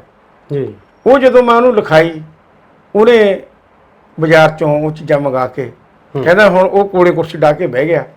ਮੈਂ ਨਾਲੇ ਮਤਲਬ ਕੋਲੇ ਬੰਦਾ ਸੀ ਜਿਹੜੇ ਹੁੰਦੇ ਨੇ ਉੱਥੇ ਹਸਪਤਾਲ ਦੇ ਵਿੱਚ, ਉਹਨਾਂ ਨੇ ਮੇਰੀ ਸਾਰਾ ਜਿਹੜਾ ਇਹ ਲਿਪਾ ਥਾਪੀ ਉਹਨੇ ਕਰਨੀ, ਟਕੋਰ ਕਰਨੀ ਸ਼ੁਰੂ ਕੀਤੀ। ਐਂ ਜਿਹੜੀ ਹਫ਼ਤਾ ਕਰਦੇ ਰਹੇ, ਹਫ਼ਤੇ ਦੇ ਵਿੱਚ ਮੇਰੇ ਆ ਜਿਹੜੀ ਜਗ੍ਹਾ ਸੀਗੀ ਇੱਥੇ ਖੂਨ ਆਉਣਾ ਲੱਗਾ, ਲਾਲ ਹੋ ਗਏ ਜਿੱਥੇ ਕਾਲੇ ਸੀਗੇ। ਤੁਹਾਨੂੰ ਲੱਗਿਆ ਵੀ ਆਪਾਂ ਠੀਕ ਹੋ ਰਹੇ, ਡਾਕਟਰ ਨੂੰ ਵੀ ਲੱਗਿਆ, ਡਾਕਟਰ ਵੀ ਕਹਿੰਦਾ ਵੀ ਹੁਣ ਤੁਹਾਡਾ ਹੱਥ ਨਹੀਂ ਟੁੱਟਿਆ ਜਾਂਦਾ। ਕੋਸ਼ਿਸ਼ ਕਰਦੇ ਜਿਹੜੀ ਹੋਰ 10-12 ਦਿਨ ਲੱਗੇ, ਜਾਣੀ ਕਹਿਣ ਦਾ ਮਤਲਬ ਮੇਰੇ ਫਿਰ ਉਹਨੇ ਲਾਹਰ ਦੇ ਉੱਤੇ ਕਹਿੰਦਾ ਗੁਰਜੰਟ ਸਿੰਘ ਆ ਤਾਂ ਕੋਲੇ ਹੋ ਗਏ ਜਾਵਾਂ, ਇਹ ਤਾਂ ਕੱਢ ਦਈਏ। ਫਿਰ ਉਹਨੇ ਮੇਰੀ ਰਾਏ ਦੇ ਨਾਲ ਉਹਨੇ ਆਹ ਚੀਜ਼ਾਂ ਕੱਢੀਆਂ, ਆਹ ਉਂਗਲੀਆਂ ਵੀ ਕੱਢੀਆਂ, ਪਿੱਛੇ ਆਪਰੇਸ਼ਨ ਮੇਰਾ ਕੀਤਾ ਹੋਰ, ਕਿਉਂਕਿ ਬਾਡੀ 'ਤੇ ਮੇਰਾ ਪੂਰਾ ਅਸਰ ਹੈ, ਕਿਉਂਕਿ ਮੈਥੋਂ ਨਾ ਤਾਂ ਜਾਏ ਧੁੱਪ ਚਲੀ ਜਾਂਦੀ ਹੈ ਤੇ ਬਾਕੀ ਬਰਫ਼ ਦੇ ਵਿੱਚ ਉਦੋਂ ਸਾਰੇ ਸਰੀਰ ਦੇ ਖੁਰਕ ਹੁੰਦੀ ਹੈ। ਹਾਂ। ਤੇ ਮੈਡਲ ਕਿੰਨੇ ਹੋਣਗੇ ਤੁਹਾਡੇ? ਮੈਡਲ ਤਾਂ ਜੀ ਦੇਖ ਲਓ ਹੁਣ ਤੁਸੀਂ ਗਿਣੀ ਲਓ, ਇੱਧਰ ਪਏ ਨੇ, ਹੋਰ ਬਥੇਰੇ ਨੇ। ਉਹ ਜਿਹੜੇ ਇੱਕ ਸਪੈਸ਼ਲ ਮੈਡਲ ਹੁੰਦਾ, ਕਿਤੇ ਸੈਨਾ ਮੈਡਲ ਹੈ, ਇੱਕ ਮੇਰੇ ਕੋਲ ਮੈਟਾਟੋਰੀਆ ਮੈਡਲ ਹੈ। ਹੁਣ ਸੈਨਾ ਮੈਡਲ ਦੀ ਗੱਲ, ਧਰਮ ਸਿੰਘ ਜੀ ਹਰਿਓ, ਮੈਨੂੰ ਅਸ਼ੋਕ ਚੱਕਰ ਵਾਸਤੇ ਮੇਰਾ ਨਾਂ ਚਲੇ ਗਿਆ। ਇਹ ਕਹਿਣ ਵਾਲੇ ਇਹ ਕਹਿੰਦੇ ਨੇ ਵੀ 25 ਨੂੰ ਨਾ 24 ਨੂੰ ਮੀਟਿੰਗ ਹੁੰਦੀ ਹੈ, 25 ਨੂੰ ਸੈੱਟ ਹੋ ਕੇ 26 ਨੂੰ ਇਹਦਾ ਆਊਟ ਹੋ ਜਾਂਦਾ ਪੇਪਰਾਂ 'ਚ, ਵੀ ਜਿਹੜਾ ਵੀ ਕਿਸੇ ਨੂੰ ਵਾਰਡ ਮਿਲਣਾ ਹੁੰਦਾ ਜਾਣੀ ਮੇਰੇ ਪਲਟਨ ਦੇ ਵਿੱਚ, ਮੇਰੇ ਡਿੱਬਾ ਹੈਡਕੁਆਟਰ ਦੇ ਵਿੱਚ ਇਹ ਪਤਾ ਲੱਗ ਗਿਆ ਵੀ ਤੁਹਾਡੇ ਬੰਦੇ ਦਾ ਅਸ਼ੋਕ ਚੱਕਰ ਮਨਜ਼ੂਰ ਹੋ ਚੁੱਕਿਆ। ਉਹ ਆਸਤਾ ਮੇਰੇ ਕਮਾਂਡਿੰਗ ਨੇ ਦੱਸੀ ਵੀ ਗੁਰਜੰਟ ਸਿੰਘ ਤੇਰੀ ਮਿਹਨਤ ਪੱਲੇ ਪੈਗੀ। ਚਲੋ ਮੈਂ ਕਿਹਾ ਧੰਨਵਾਦ ਜੀ, ਜੋ ਵੀ ਕੁਛ। ਫਿਰ 26 ਨੂੰ ਤਾਂ ਆਊਟ ਹੋਈ ਸੀ। 26 ਨੂੰ ਜਦੋਂ ਹੋਇਆ, ਮੇਰਾ ਸੈਨਾ ਮੈਡਲ ਦੇ ਵਿੱਚ ਅਖਬਾਰ ਦੇ ਵਿੱਚ ਆਇਆ ਵੀ ਗੁਰਜੰਟ ਸਿੰਘ ਨੂੰ ਸੈਨਾ ਮੈਡਲ ਦਿੱਤਾ ਜਾਂਦਾ। ਚਲੋ ਮੈਂ ਆਪਦੇ ਮਨ ਦੇ ਵਿੱਚ ਲਾਇਆ, ਚੱਲ ਕੁਛ ਤਾਂ ਮਿਲਿਆ। ਬਿਲਕੁਲ ਵੀ ਹੈਗੀ ਤਾਂ ਇਹ ਵੋਲੰਟਰੀ ਵਾਰਡ ਹੈ, ਕੁਰਬਾਨੀ ਹੈ, ਕੁਰਬਾਨੀ ਦਾ ਹੀ ਸਭ ਕੁਛ ਹੈ। ਬਿਲਕੁਲ ਜੀ। ਅੱਛਾ, ਉਹ ਮੇਰਾ ਅਸ਼ੋਕ ਚੱਕਰ, ਉਹ ਜਿਹੜਾ ਪਾਇਲਟ ਸੀ ਜੁਹਾਇਆ, ਉਹਨੂੰ ਮਿਲ ਗਿਆ। ਕਿਉਂ? ਮੈਨੂੰ ਕਿੱਥੋਂ ਪਤਾ ਲੱਗ ਗਿਆ? ਮੈਨੂੰ ਕੋਈ ਪਤਾ ਨਹੀਂ। ਜਦੋਂ ਦੁਬਾਰਾ ਸਾਨੂੰ ਮਿਲਿਆ ਵੀ ਤੁਸੀਂ ਇੰਨੀ ਤਰੀਕ ਨੂੰ ਨਖਲਓ ਪਹੁੰਚੋ, ਉੱਥੇ ਸਾਨੂੰ ਵਾਰਡ ਮਿਲਣੇ ਨੇ, ਮਾੜਾ ਮੋਟਾ ਸਾਡੀ ਇੱਜ਼ਤ ਮਾਨ ਵੀ ਕੀਤੀ, ਟੈਲੀਵਿਜ਼ਨ ਵਗੈਰਾ ਹੋਰ ਵੀ ਕੁਛ ਇਹੋ ਜਿਹਾ ਕੁਛ ਦਿੱਤਾ, ਇੱਕ ਮਸ਼ੀਨ ਵੀ ਤੇ ਕੱਪੜੇ ਸਿਉਣ ਵਾਲੇ ਮੈਸੇਜ ਨੂੰ। ਉਹ ਬੰਦਾ ਜਦੋਂ ਮੇਰੇ ਕੋਲੇ ਆਇਆ, ਉਹਨੇ ਸੋਚਿਆ ਵੀ ਆਹ ਬੰਦੇ ਨੂੰ ਮੈਂ ਕੱਢ ਕੇ ਲੈ ਕੇ ਆਇਆ ਸੀਗਾ, ਜੋ ਹੱਥ ਬਿਠਾ ਕੇ ਲੈ ਕੇ ਆਇਆ ਸੀ। ਉਹ ਆਸਤੇ ਜਿਹੇ ਦੇ ਕੇ ਮੈਨੂੰ ਮਤਲਬ ਨਮਸਕਾਰ ਕਰੀ, ਬਲਕਿ ਮੇਰੇ ਨਾਲ ਸੀਨੀਅਰ ਸੀ, ਕਰਨੀ ਤਾਂ ਮੈਂ ਸੀ। ਮੈਂ ਕਿਹਾ ਸਤਿ ਸ੍ਰੀ ਅਕਾਲ ਸਾਹਿਬ। ਜਮੀ ਬਹੁਤ ਸਲੋ ਬੋਲਿਆ ਵਿਚਾਰਾ। ਫਿਰ ਬੋਲਿਆ, ਮੈਂ ਸਾਹਿਬ ਕੀ ਗੱਲ, ਬਹਿ ਜਾਓ। ਹੱਥ ਦੇ ਵਿੱਚ ਅਸੀਂ ਡਰਿੰਕ ਕਰਨ ਜੀ ਬਹਿ ਗਏ। ਬੈਠਣ ਤੋਂ ਬਾਅਦ ਮੈਨੂੰ ਕਹਿੰਦਾ ਗੁਰਜੰਟ ਸਿੰਘ ਤੁਹਾਡਾ ਅਸ਼ੋਕ ਚੱਕਰ ਮੈਨੂੰ ਮਿਲ ਗਿਆ। ਮੈਂ ਸਾਹਿਬ ਇਹ ਕਿਵੇਂ ਹੋ ਸਕਦਾ? ਨਾ ਮੈਂ ਨਹੀਂ ਮੰਨਦਾ। ਕਹਿੰਦਾ ਨਹੀਂ ਜੀ, ਥੋੜਾ ਜਿਹਾ ਚੱਕਰ ਮੈਨੂੰ ਮਿਲ ਗਿਆ, ਮੈਨੂੰ ਸੈਨਾ ਮੈਡਲ, ਤੁਹਾਨੂੰ ਮੈਂ ਸੈਨਾ ਮੈਡਲ ਮਿਲ ਗਿਆ। ਫਿਰ ਮੈਂ ਕਿਹਾ ਸਾਹਿਬ ਇਹ ਕਿਹੜਾ ਤੁਸੀਂ ਕਿਹੜਾ ਇਹ ਮੰਗਿਆ ਜਾਂ ਕੁਝ ਕਰਿਆ, ਕੋਈ ਮੇਲ ਮਿਲਾਪ ਕਰਿਆ? ਇਹ ਤਾਂ ਉਹਨਾਂ ਬ੍ਰਾਂਚ ਦੀ ਮਰਜ਼ੀ ਹੈ। ਹਾਂ, ਜਿਹੜੀ ਬ੍ਰਾਂਚ ਨੇ ਮੈਰਿਟ ਬਣਾਈ ਹੈ ਜੀ। ਹਾਂ, ਇਹਨੇ ਮੈਰਿਟ ਬਣਾਈ ਹੈ, ਇਹਨਾਂ ਨੇ ਇਹ ਚੇਂਜ ਕੀਤਾ। ਨਹੀਂ, ਉਹਨਾਂ ਦੀ ਮਰਜ਼ੀ ਹੈ। ਸੈਂਤਾ ਨੂੰ ਕਿਸੇ ਦੇ ਵੱਡੇ ਤੋਂ ਬਾਅਦ ਤਾਂ ਹੋਈ ਨੇ। ਅੱਛਾ, ਇਹ ਤਾਂ ਗੱਲ ਇੱਥੇ ਤੱਕ ਚੱਲੀ। ਉਸ ਤੋਂ ਬਾਅਦ ਫਿਰ ਉਹ ਕਹਿੰਦਾ ਵੀ ਮਹਾਂ ਬੈਠੋ ਜੀ, ਕਰੋ ਜੀ। ਉਹ ਢਿੱਲਾ ਮਹਾਂ ਸਾਹਿਬ ਇੰਨੇ ਢਿੱਲੇ ਕਿਉਂ? ਚੱਲ ਮਿਲ ਗਿਆ, ਤੁਹਾਨੂੰ ਮਿਲ ਗਿਆ, ਥੋੜੀ ਕਰਮ ਸੀ। ਕਹਿੰਦਾ ਨਹੀਂ, ਤੇਰਾ ਹੱਕ ਖਾ ਕੇ। ਮੈਂ ਕਿਹਾ ਜੀ ਮੇਰਾ ਹੱਕ ਨਹੀਂ, ਤੁਹਾਨੂੰ ਮਿਲ ਗਿਆ। ਕਹਿੰਦਾ ਨਹੀਂ। ਮੈਂ ਕੀ ਗੱਲ? ਕਹਿੰਦਾ ਮੇਰੀ ਮੈਸੇਜ ਐਕਸਪਾਇਰ ਹੋ ਗਈ। ਮੈਂ ਕਿਹਾ ਸਭ ਮਨ ਦੇ ਵਿੱਚ ਸ਼ੰਕਾ, ਹਾਂ ਮਨ ਦੇ ਵਿੱਚ ਸ਼ੱਕ ਹੋ ਗਈ। ਕਹਿੰਦਾ ਵੀ ਇਹ ਜਿਹੜੀ ਚੀਜ਼ ਹੋਈ, ਇਹ ਇੱਕ ਸੋਡਾ ਮਤਲਬ ਸਰਾਫ ਜਾਂ ਕੁਛ। ਮੈਂ ਉਹਨੂੰ ਇਹ ਵੀ ਕਿਹਾ ਮੈਨੂੰ ਪਤਾ ਹੀ ਅੱਜ ਲੱਗਿਆ, ਮੈਨੂੰ ਨਹੀਂ ਪਤਾ ਹੈਗਾ, ਤੁਸੀਂ ਕਹਿ ਰਹੇ ਹੋ। ਹਾਂ, ਅੱਛਾ, ਦੂਸਰੀ ਗੱਲ ਮੈਂ ਹੁਣ ਵੀ ਕਹਿ ਰਿਹਾ, ਬਾਅਦ ਦੇ ਵਿੱਚ ਵੀ ਕਹਿ ਰਿਹਾ, ਉਦੋਂ ਤਾਂ ਨਹੀਂ ਸੀ। ਜੇ ਮਤਲਬ ਉਸੇ ਬੰਦੇ ਨੂੰ ਜਦੋਂ ਇੱਕ ਬੰਦਾ ਆਪਣੇ ਮੂੰਹੋਂ ਕਹਿ ਰਿਹਾ ਹੈ ਵੀ ਤੁਹਾਡਾ ਹੱਕ ਮੈਨੂੰ ਮਿਲ ਗਿਆ, ਮੈਂ ਉਹਨੂੰ ਕਹਿ ਵੀ ਦਿੰਦਾ ਲੈ ਵੀ ਤੁਸੀਂ ਐਫੀਡੇਵਿਟ ਦਿਓ। ਇੱਥੇ ਨਖਲੋ ਬੈਠੇ ਆਰਮੀ ਦੇ ਵਿੱਚ ਮੈਂ ਜਾ ਕੇ, ਇੱਥੇ ਆਊਂਡਰੀ ਬ੍ਰਾਂਚ ਦੇ ਵਿੱਚ ਮੈਂ ਜਾ ਕੇ ਦੱਸਦਾ, ਅਤੇ ਉੱਥੋਂ ਹੀਲਾ ਹੋ ਜਾਂਦਾ। ਜੇ ਬਾਨਾ ਸਿੰਘ ਦਾ ਹੋਇਆ, ਇਕੱਲੇ ਬਾਨਾ ਸਿੰਘ ਨੂੰ ਮਿਲ ਗਿਆ ਸੀਗਾ, ਬਾਕੀ ਦੂਜੀ ਪਾਰਟੀ ਕਹਿਣ ਲੱਗੀ ਸੀ ਵੀ ਅਸੀਂ ਕਿੱਥੇ ਆ। ਉਹਨਾਂ ਨੂੰ ਮੁਤਾਬਕ ਜਿਹੋ ਜਿਹਾ ਉਹਨਾਂ ਦਾ ਹੋ ਸੀ, ਉਹਨਾਂ ਨੂੰ ਮਿਲਿਆ ਸਾਰਿਆਂ ਨੂੰ। ਅਤੇ ਉਹ ਚੀਜ਼ ਵਿਚਾਰੇ ਨੂੰ ਉਹਨੂੰ ਮਤਲਬ ਹੋਈ, ਉਹ ਖੁਸ਼ ਨਹੀਂ, ਅਤੇ ਮੈਂ ਫਿਰ ਵੀ ਖੁਸ਼। ਚਲੋ ਜੋ ਕੁਛ ਮੈਨੂੰ ਦਿੱਤਾ ਜਿਹੜੀ ਇਸ ਤਰ੍ਹਾਂ। ਹਾਂ, ਇਹਦੀ ਵਜ੍ਹਾ ਇਹ ਹੋਈ ਵੀ ਮੈਨੂੰ ਇਹ ਚੀਜ਼ ਅਸਰ ਕਰ ਗਈ ਵੀ ਉਸ ਟਾਈਮ 'ਤੇ ਥੋੜ੍ਹੇ ਜਿਹੇ ਪੰਜਾਬ ਦੇ ਹਾਲਤ ਥੋੜ੍ਹੇ ਗੰਭੀਰ ਸੀਗੇ ਜੀ। ਉਹ ਜੇ ਮੈਂ ਇਹ ਨਹੀਂ ਕਹਿ ਸਕਦਾ ਵੀ ਇਹ ਤਾਂ ਜਦੋਂ ਮੈਂ ਆਪਣੇ ਤਜਰਬੇ ਨਾਲ ਕਹਿ ਰਿਹਾ ਵੀ ਹੋ ਸਕਦਾ ਇਹ ਚੀਜ਼ ਹੋਵੇ ਵੀ ਉਸ ਅਫਸਰ ਸਾਹਿਬਾਨ ਨੂੰ ਨਹੀਂ ਇਹ ਗੱਲ ਜੱਚੀ ਹੋਈ ਵੀ ਚੱਲ ਇਹਨੂੰ ਆਪਾਂ ਸੈਨਾ ਮੈਡਲ ਨਾਲ ਲਈ। ਵੀ ਇਹ ਜਦ ਇੱਕ ਬੰਦਾ ਖੁਦ ਕਹਿ ਰਿਹਾ ਵੀ ਤੁਹਾਡਾ ਹੱਕ ਮੈਨੂੰ ਮਿਲ ਗਿਆ ਜੀ, ਮੈਂ ਨਹੀਂ ਕਹਿ ਰਿਹਾ, ਮੈਂ ਅੱਜ ਵੈਸੇ ਸੁਹਾਗ ਨੇ ਕਹਿ ਰਿਹਾ ਕੋਈ ਹੋਰ ਚੀਜ਼ ਹੁਣ ਮੈਨੂੰ ਮਿਲਣ ਨਹੀਂ ਲੱਗੀ, ਕੁਛ ਨਹੀਂ। ਬਾਕੀ ਜੋ ਵੀ ਸੀਗਾ ਤੁਹਾਨੂੰ ਉਹ ਤਾਂ ਸਮੇਂ-ਸਮੇਂ ਤੇ ਸੈਂਟਰ ਵੱਲੋਂ ਤਾਂ ਮਿਲਿਆ ਹੀ ਹੋਣਾ, ਕਿਉਂਕਿ ਇਹ ਤਾਂ ਤੁਹਾਡੇ ਦੇਖੋ ਫੌਜ ਦੇ ਅਸੂਲ ਹੁੰਦੇ ਨੇ, ਜੋ ਵੀ ਕਿਸ ਦਾ ਹੱਕ ਹੈ ਸਮੇਂ-ਸਮੇਂ ਤੇ ਤੁਹਾਨੂੰ ਬੁਲਾਉਂਦੇ ਆ। ਤੇ ਜੇ ਆਪਾਂ ਗੱਲ ਕਰੀਏ ਪੰਜਾਬ ਸਰਕਾਰ ਦੀ, ਇਹਨਾਂ ਵੱਲੋਂ ਤੁਹਾਨੂੰ ਸਮੇਂ-ਸਮੇਂ ਤੇ ਕੀ? ਪੰਜਾਬ ਸਰਕਾਰ ਨੇ ਮੈਨੂੰ ਕੁਛ ਨਹੀਂ ਦਿੱਤਾ ਹੈਗਾ। ਇਹਦੇ ਵਿੱਚ ਹੀ ਪੰਜਾਬ ਦੇ ਸਰਕਾਰੀ ਧਰਮ ਸਿੰਘ, ਮੈਂ ਤੁਹਾਨੂੰ ਛੋਟੀ ਜਿਹੀ ਗੱਲ ਇੱਕ ਪਾਸੇ ਹੋਰ ਲੈ ਜਾਣਾ। ਮੈਂ ਸ਼੍ਰੀਨਗਰ ਸੀਗਾ ਸਾਡੀ ਪਲਟਨ, ਉਸ ਤੋਂ ਬਾਅਦ ਮੈਂ ਰਿਟਾਇਰਮੈਂਟ, ਸ਼੍ਰੀਨਗਰ ਨਹੀਂ ਗੰਗਾ ਨਗਰ, ਉੱਥੇ ਰਹਿੰਦੇ ਹੋਏ ਇੱਕ ਗੰਗਾ ਨਗਰ ਤੋਂ ਸਾਡੀ ਵੱਡੀ ਕੰਟੀਨ ਆ, ਕੰਟੀਨ ਨੂੰ ਆ ਰਹੇ ਸੀ ਦੋ ਬੰਦੇ, ਉਹਨਾਂ ਦਾ ਐਕਸੀਡੈਂਟ ਹੋ ਗਿਆ। ਐਕਸੀਡੈਂਟ ਹੋ ਕੇ ਉਹ ਡਿੱਗ ਪਏ, ਜਿਹੜੇ ਸਾਈਡ ਦੇ ਉੱਤੇ ਵੱਡੀਆਂ ਵੱਡੀਆਂ ਖਾਲੀਆਂ ਹੁੰਦੀਆਂ ਨੇ, ਡਿੱਗੇ। ਤੇ ਮੈਂ ਆਪਣੇ ਕੁਆਟਰ ਨੂੰ, ਆਪਣੀ ਪਲਟਨ ਦੇ ਗੇਟ ਨੂੰ ਆ ਰਿਹਾ ਸੀ। ਜਦੋਂ ਮੈਂ ਦੇਖਿਆ ਉਹ ਹੌਲੀ ਹੌਲੀ ਹੈ ਮੈਂ ਦੇਖਿਆ ਇਸ ਤਰ੍ਹਾਂ, ਮੈਂ ਇੱਧਰ ਆਵਾਜ਼ ਆ ਰਹੀ ਹੈ। ਜਦੋਂ ਦੇਖਿਆ ਮੈਂ ਥੋੜ੍ਹਾ ਜਿਹਾ ਗੌਰ ਹੋ ਕੇ, ਮੈਂ ਯਾਰ ਇਸ 'ਤੇ ਐਕਸੀਡੈਂਟ ਹੋਇਆ ਪਿਆ। ਉੱਥੇ ਜਿਹੜੀਆਂ ਜਨਾਨੀਆਂ ਝਾੜੂ ਮਾਰਨ ਵਾਲੀਆਂ, ਹੋਰ ਸਪਾਈਮੈਨ, ਹੋਰ ਬੰਦੇ ਸਾਈਕਲਾਂ 'ਤੇ ਆਪੋ ਆਪਣੀ ਡਿਊਟੀਆਂ ਜਾ ਰਹੇ ਸੀ। ਮੈਂ ਥੋੜ੍ਹਾ ਜਿਹਾ ਰੌਲਾ ਜਿਹਾ ਪਾ ਕੇ ਮੈਂ ਇੱਕ ਦੋ ਨੂੰ ਕੋਸ਼ਿਸ਼ ਕੀਤੀ, ਕੌੜਾ ਹੀ ਬੋਲਿਆ, ਮੈਂ ਯਾਰ ਇੱਕ ਬੰਦਾ ਮਰ ਰਿਹਾ, ਸਾਹਮਣੇ ਫੌਜ ਦਾ, ਉਹ ਸਾਹਮਣੇ ਗੇਟ ਆ ਆਪਣਾ, ਆਪਾਂ ਕਿਉਂ ਨਹੀਂ ਉਹਨੂੰ ਕੱਢਿਆ ਜਾਵੇ। ਫੜ ਕੇ ਉਹ ਲੜਕੀਆਂ ਨੇ ਜਿਹੜੀਆਂ ਸੀ, ਉਹਨਾਂ ਨੇ ਚੁੰਨੀਆਂ ਚਾਨੇ ਪਾ ਕੇ ਅਸੀਂ ਕਹਾਂ ਤਾਂ ਖਿੱਚ ਕੇ ਪਹਿਲਾਂ ਉਹਦੇ ਹੈਂਡਲ ਸਿੱਧੇ ਕੀਤੇ, ਉਹਨਾਂ ਬੰਦਿਆਂ ਨੂੰ ਬਾਹਰ ਕੱਢਿਆ।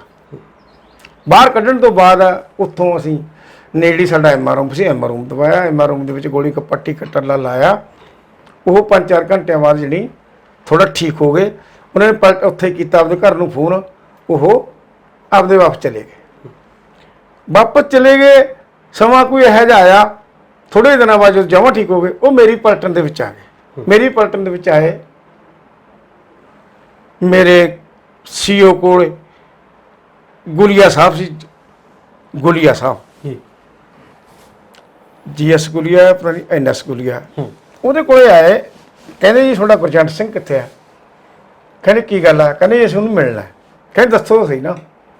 ਕਹਿੰਦੇ ਜੀ ਤੁਸੀਂ ਉਹਨੂੰ ਮਿਲਾ ਦਿਓ। ਚੱਲ, ਉਹਨੇ ਸੁਨੇਹਾ ਭੇਜਿਆ ਮੇਰੇ ਕੋਲੇ, ਉਹ CA ਡਰਾਈਵਰ ਨੂੰ ਭੇਜਿਆ ਵੀ ਚੱਕ ਦੇ ਗੁਰਜੰਟ ਸਿੰਘ ਨੂੰ ਲੈ ਕੇ ਆ। ਉਹਨੇ ਗੱਡੀ ਚਲਾਈ, ਮੇਰੇ ਕੁਆਟਰ ਦੇ ਮੂਹਰੇ ਖੜਾਤੀ, ਖੜਾਈ ਤੇ ਕਹਿੰਦੇ ਵੀ ਆ ਜਾ।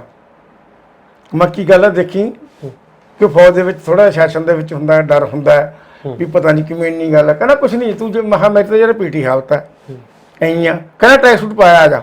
ਮੈਂ ਦਵਾ ਦਵੀ ਟਰੈਕ ਸੂਟ ਪਾਇਆ, ਗੱਡੀ 'ਚ ਬਹਿ ਗਿਆ, ਉੱਥੇ ਆ ਗਿਆ। ਉੱਥੇ ਆਉਣ ਤੋਂ ਬਾਅਦ ਜਦੋਂ ਮੈਂ ਉਹਨਾਂ ਬੰਦਿਆਂ ਦੇ ਕੋਲ ਆਇਆ, ਉਹਨਾਂ ਨੇ ਬੜੇ ਮਤਲਬ ਕੋਸ਼ਿਸ਼ ਬਹੁਤ ਹੀ ਕੀਤੀ, ਜਿੰਨੀ ਮੇਰੇ ਗੋਡੇ ਹੱਥ ਵੀ ਲਾਉਣੇ। ਮੈਂ ਕਿਹਾ ਨਾ ਲਾਓ, ਇਹੀਆਂ ਗੱਲਾਂ ਨਹੀਂ। ਚਲੋ ਫਿਰ ਮੇਰੇ ਕਮਾਂਡੋ ਨੂੰ ਕਹਿੰਦੇ ਵੀ ਇਸ ਬੰਦੇ ਨੇ ਸਾਡੀ ਜਾਨ ਬਚਾਈ ਹੈ, ਵੀ ਇੱਥੇ ਤਾਂ ਦੁਨੀਆ ਲੰਘੀ ਗਈ। ਇਸ ਨੇ ਸਾਨੂੰ ਇਹ ਵੀ ਸੁਣਿਆ ਵੀ ਇਹਨੇ ਇੱਕ ਦੋ ਨੂੰ ਗਾਲਾਂ ਦਿੱਤੀ ਵੀ ਇਹ ਬੰਦੇ ਮਰ ਰਹੇ ਨੇ, ਤੁਸੀਂ ਕਰ ਕੀ ਰਹੇ ਹੋ। ਇਹਨੇ ਬਚਾਈ। ਇੱਕ ਇਹ 'ਚ ਇਨਸਾਨੀਅਤ ਬਹੁਤ ਵੱਡੀ ਹੈ।